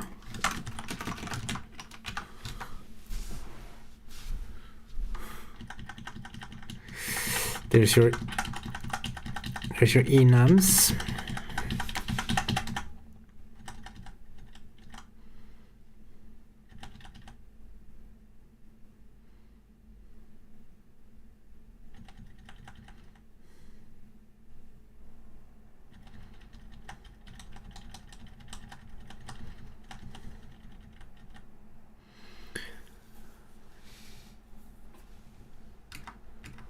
Go to the main menu. Should also, well, the main menu doesn't work yet actually.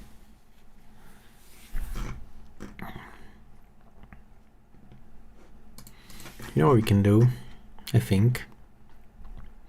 We can take the keyboard bindings menu. You can put it inside options menu. Like that. And then you can take the whole options menu, put it outside in-game menu, and then we go to main menu.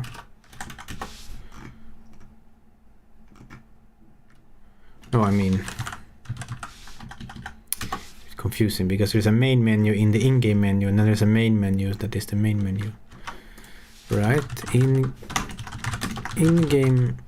menu update.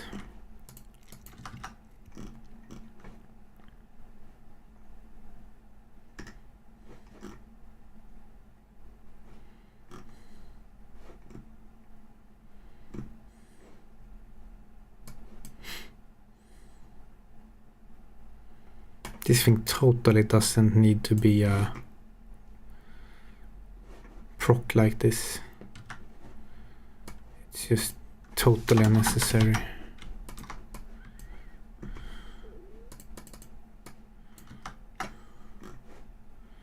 The only thing it needs is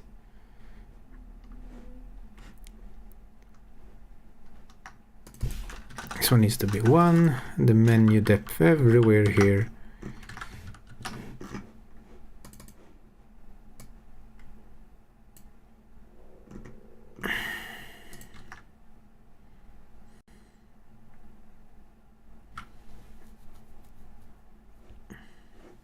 Used to this.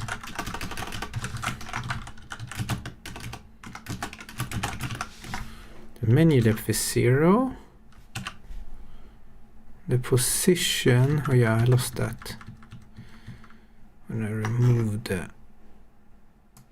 position is this thing.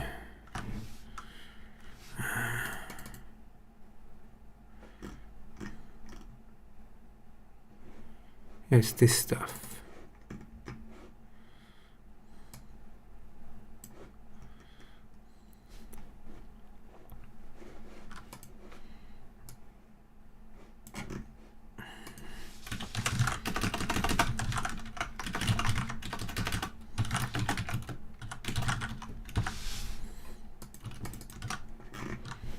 Remove that. You remove that, and then you go here, and you go there. Recompile. Start. This menu still works. Yeah, good. Here's the main menu. The main menu needs to do something similar. If you choose options, then it goes one deeper.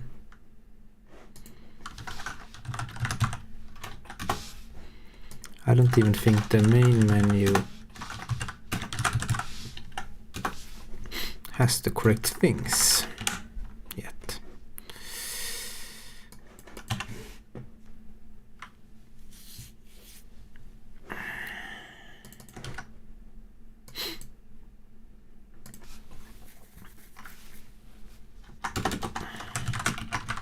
So the starting menu depth is 0. So we can do s.menu selection, menu depth.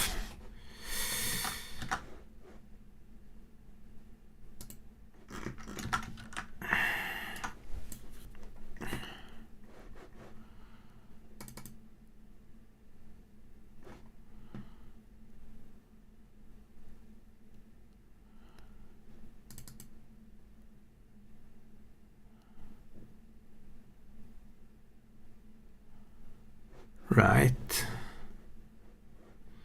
And then menu depth.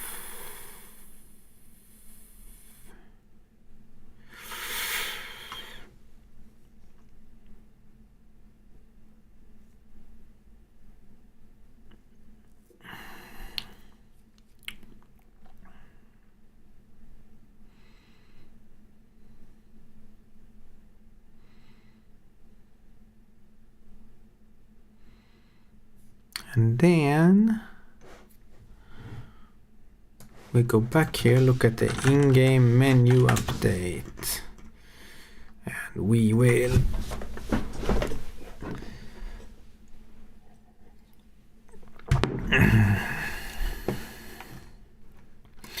so if the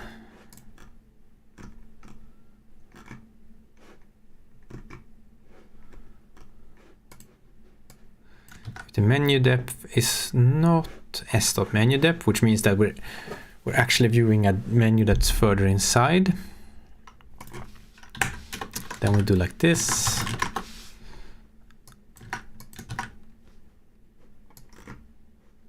We take this stuff and shove it into this else here.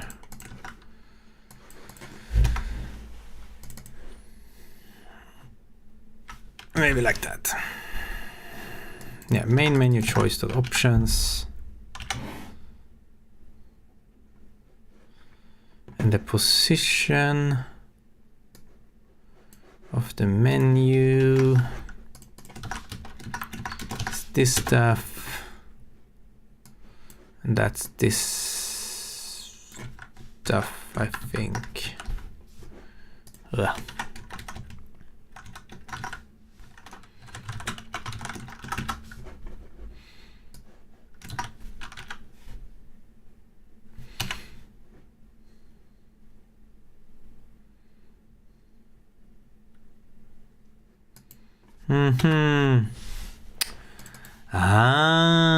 Here's a problem of reusing the menu. This one uses this struct that's very specific, but the only thing it's using from this is actually this stuff. So we can do like this. Menu state is a struct that has this stuff, and then this one has some menu state, something like that. Then these have a menu state. Menu state.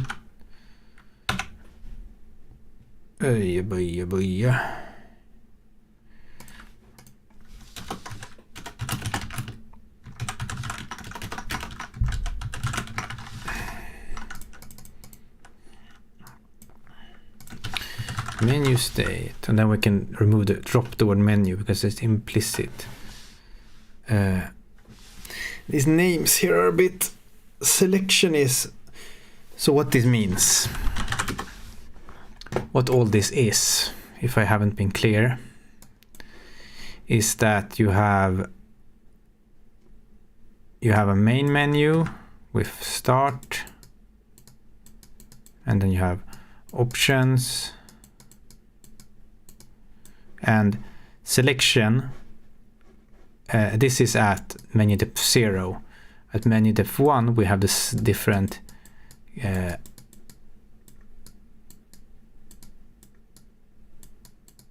keyboard bindings and back, for example.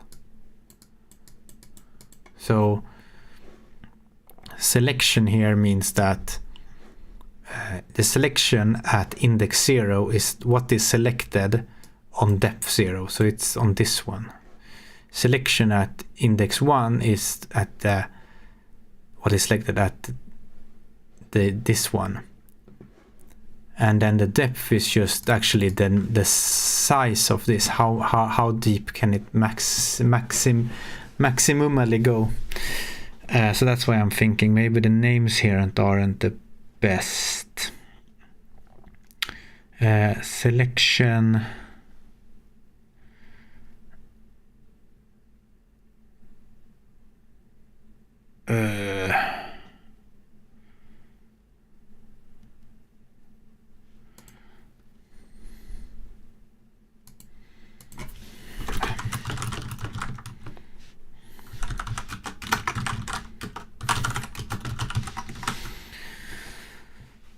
Something like that.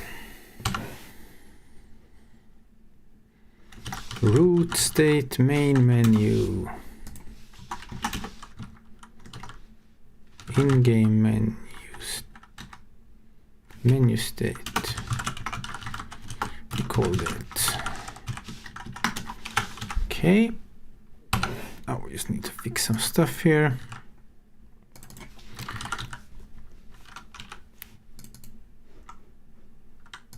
ms.selection.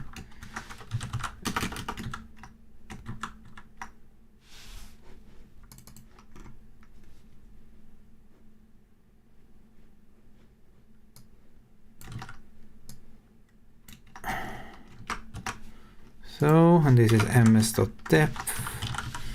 This is of course all a bit confusing here, that sometimes I use this one and sometimes I use this one. This is for the depth of the when you're currently looking at, and this one is just setting at depth whatever this value is, setting that one to 0. So with the submenu we just went into start set, the first alternative.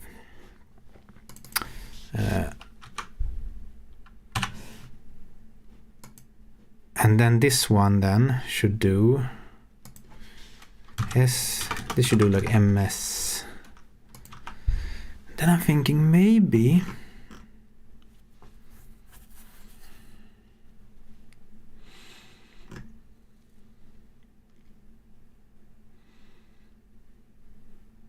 one thing at a time, but I think maybe I'm gonna start mutating the menu state instead, so it can, that one changes the current one inside automatically, so you don't need to assign it here anymore. But you shouldn't change too many things at once. Okay, so this is broken. This needs to be ms.selection menu depth.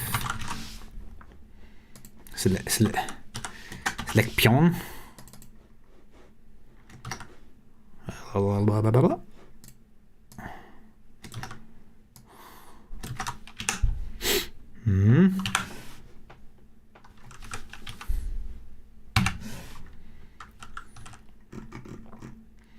Where are we now? s.depth, s.selection. So gonna break something.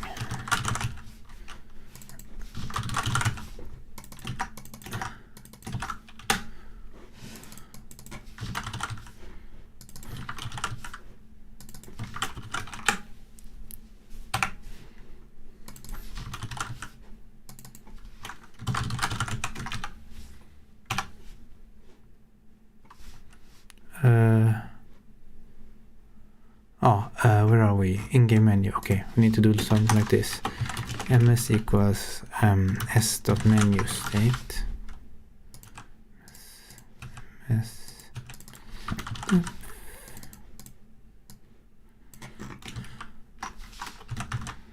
Selection.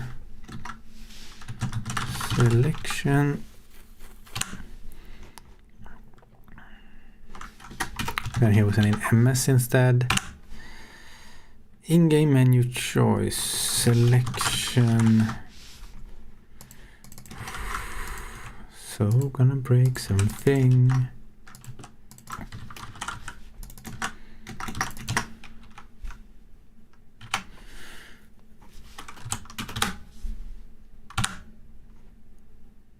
Menu selection.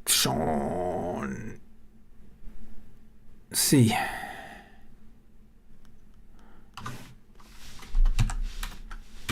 s.selection at this step. s.selection. What's this?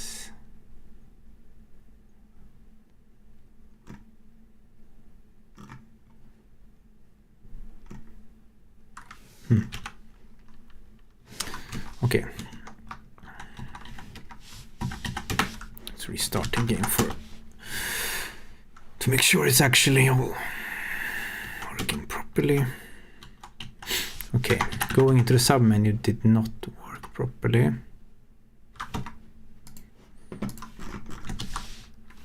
Is it just in the main menu it's broken, or is it?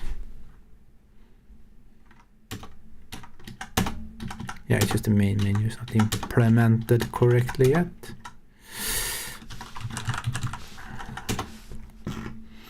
That's not so weird because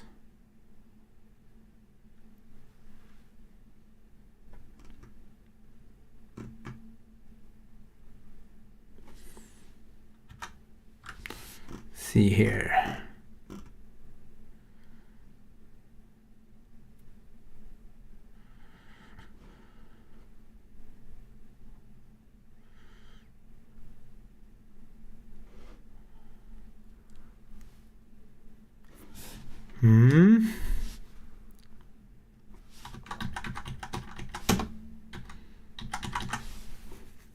What is stuck on now? Main menu updates. Okay, so it goes deeper.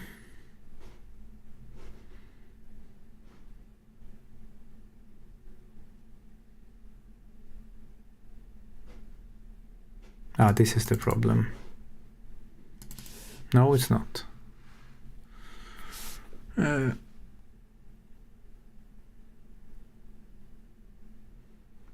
Image selection.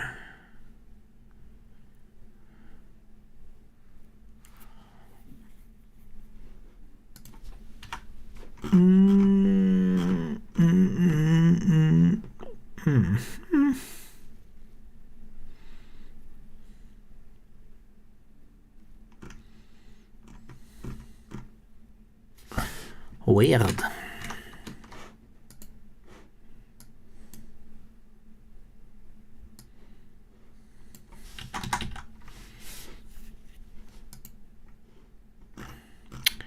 I know what's wrong.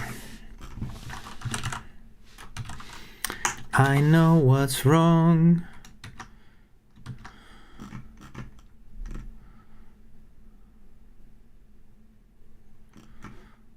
Or do I?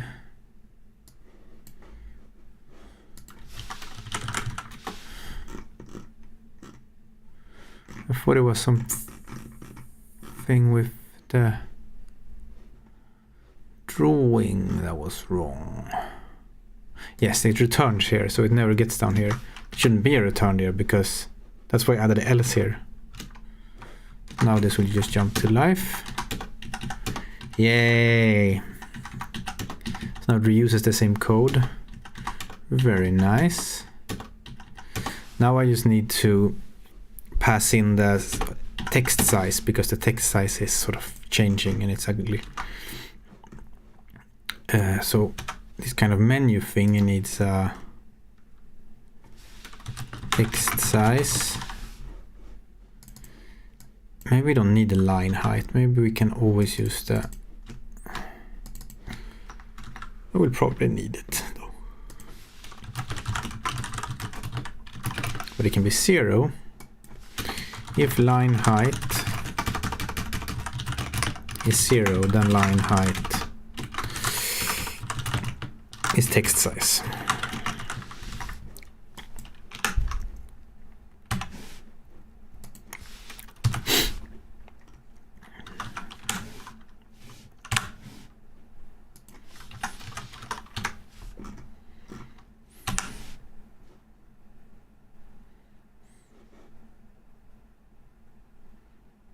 Oi. Got confused by the nested functions here.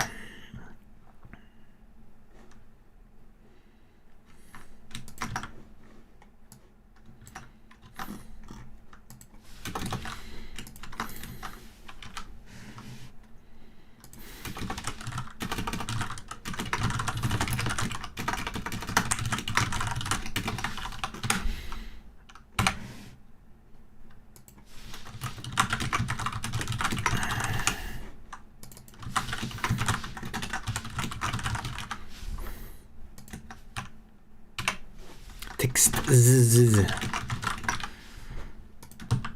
Righty. Now we go in here and it's all the same. So nice. Go here to options, into keyboard bindings, go to main menu, into options, into keyboard bindings, and it's all the same. This one has no way to go back, so you're stuck forever. I need to implement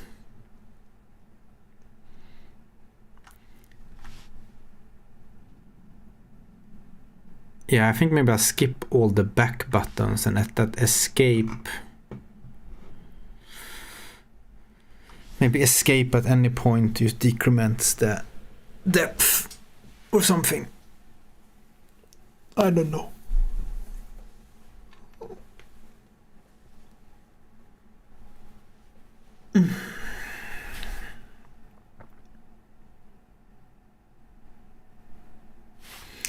Menus.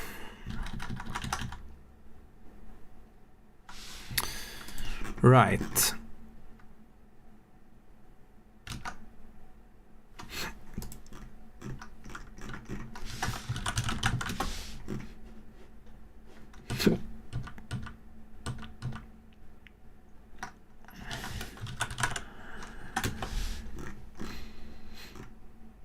So let's do something like this for now. That if rl.isKey pressed escape ms.depth minus equals 1. Yes, it's called. Now I can wait until the compile goes through. Yeah.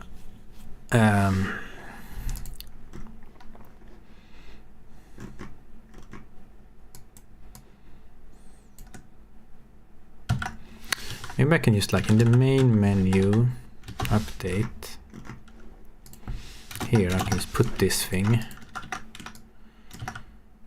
and then in the in-game menu update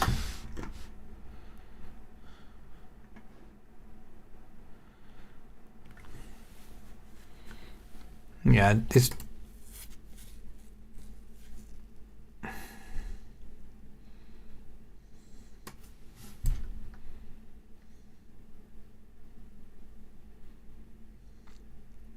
it's funny things with menus that on a gamepad you have the start button but you're supposed to go back with the circle on the DualShock, but on a keyboard you press escape, you just spam escape until you get back to the main menu, and then the last escape will make you go back to the game. It's a bit different, slightly different.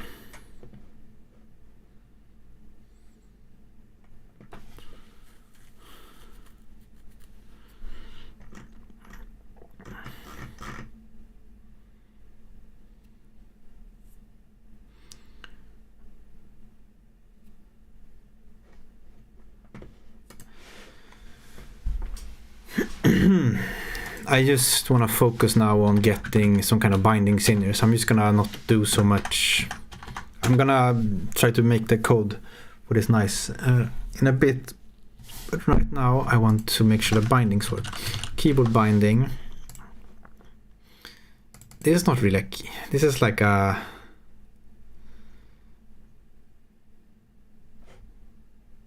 maybe it is. Default bindings is a keyboard. This is an enumerated array. You put an enum as the where you usually put like, you know, the size of the array. Then it will automatically index using this one. And then we can say keyboard key. Is that what it's called in Raylib? Yes, rl.keyboard key. And then we can say dot left equals left, I think. But for enums, so it's a bit funny. This is just the default keys. But jump equals space. These things in letters, these things in capital letters is from inside raylib. So that follows the raylib, you know, naming standard, because it's good to do that in a binding, so all the documentation is correct. And this on the left follows my naming standard, which is fine to. It's only the cases like these where you use them on the same line, it kind of becomes weird. Left control, the use key. And here comes the funny thing. I'm not sure what the examine key. I haven't really figured out my keyboard keys. It was easier to figure it out on gamepad because there's like a standard. My game has, you go walk right and left, you can jump, you can use things, and then you can examine things, and then you need to be able to switch between active items. Let's put left shift for now. I know it's a bit of a weird key, but... And then next item, we put S, previous item, we put A.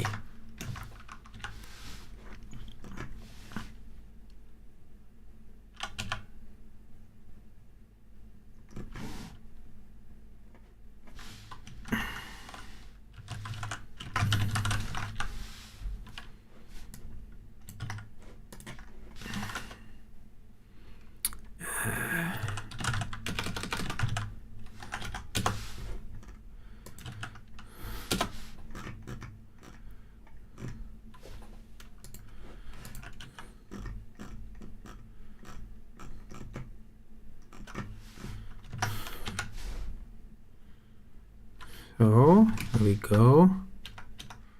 Now I can use escape to escape any menu, which is fine for now.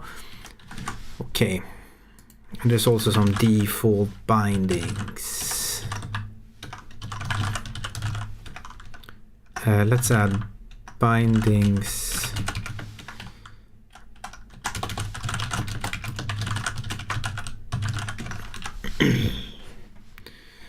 So we have some bindings to work with inside the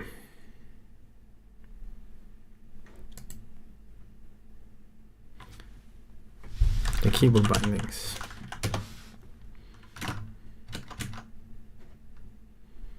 To make this a bit longer.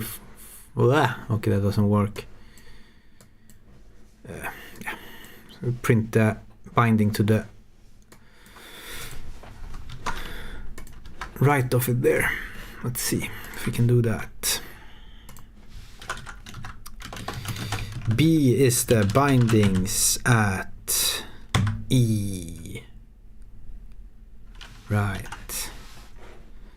And then we take this one, but we do like row pos plus very arbitrarily chosen 30 times G as 0.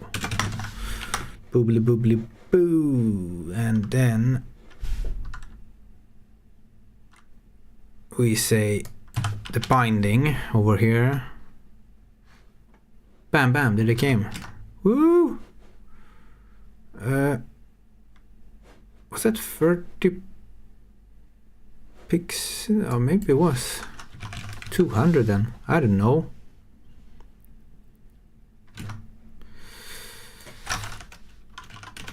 $120.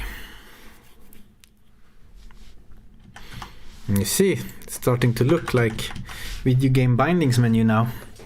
It's always fun, you know, these kind of things whenever you do something like this for the first time, and because you've seen all these things, you know, in video games forever, and then you just do it yourself, and you're like, I know how the UI is supposed to be because you played enough games.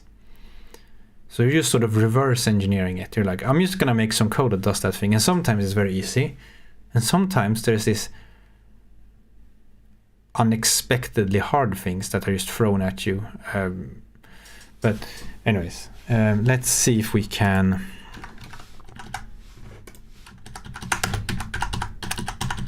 rebind these somehow now. I have to go soon, so I'm gonna try to work quickly here.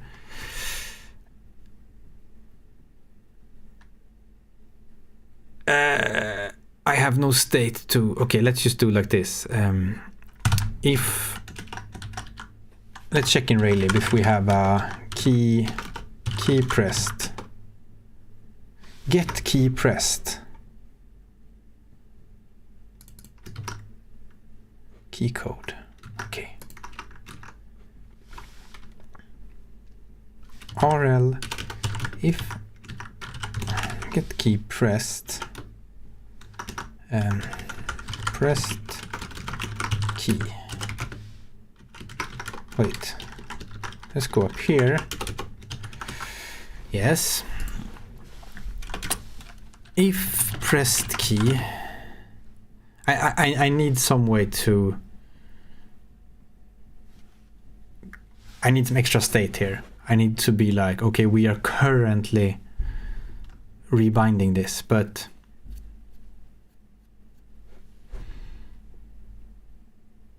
I'll figure something out later. But for now we can do like if pressed key is not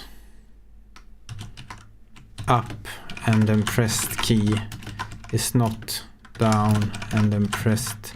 This is just a hack right now. I need to go soon, so I just want to get something working. So what I will do here instead is like you press enter and then it enters a state where it's waiting for you to assign a key and blah blah blah. Then there goes bindings at E equals pressed key. Will it work? Oh no, key null, everything is null. Ah!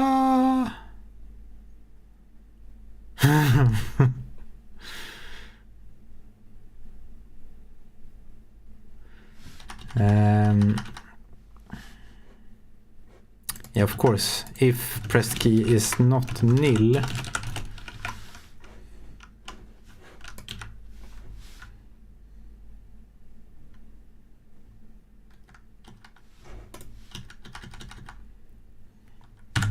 you see that works. Left, right, jump with J, space.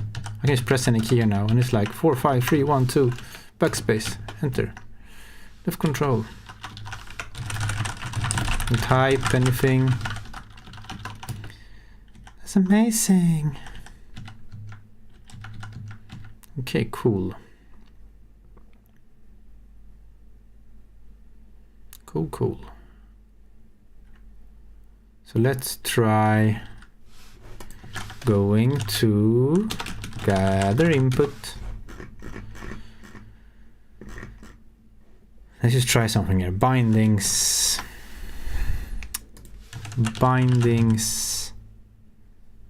dot jump, I think.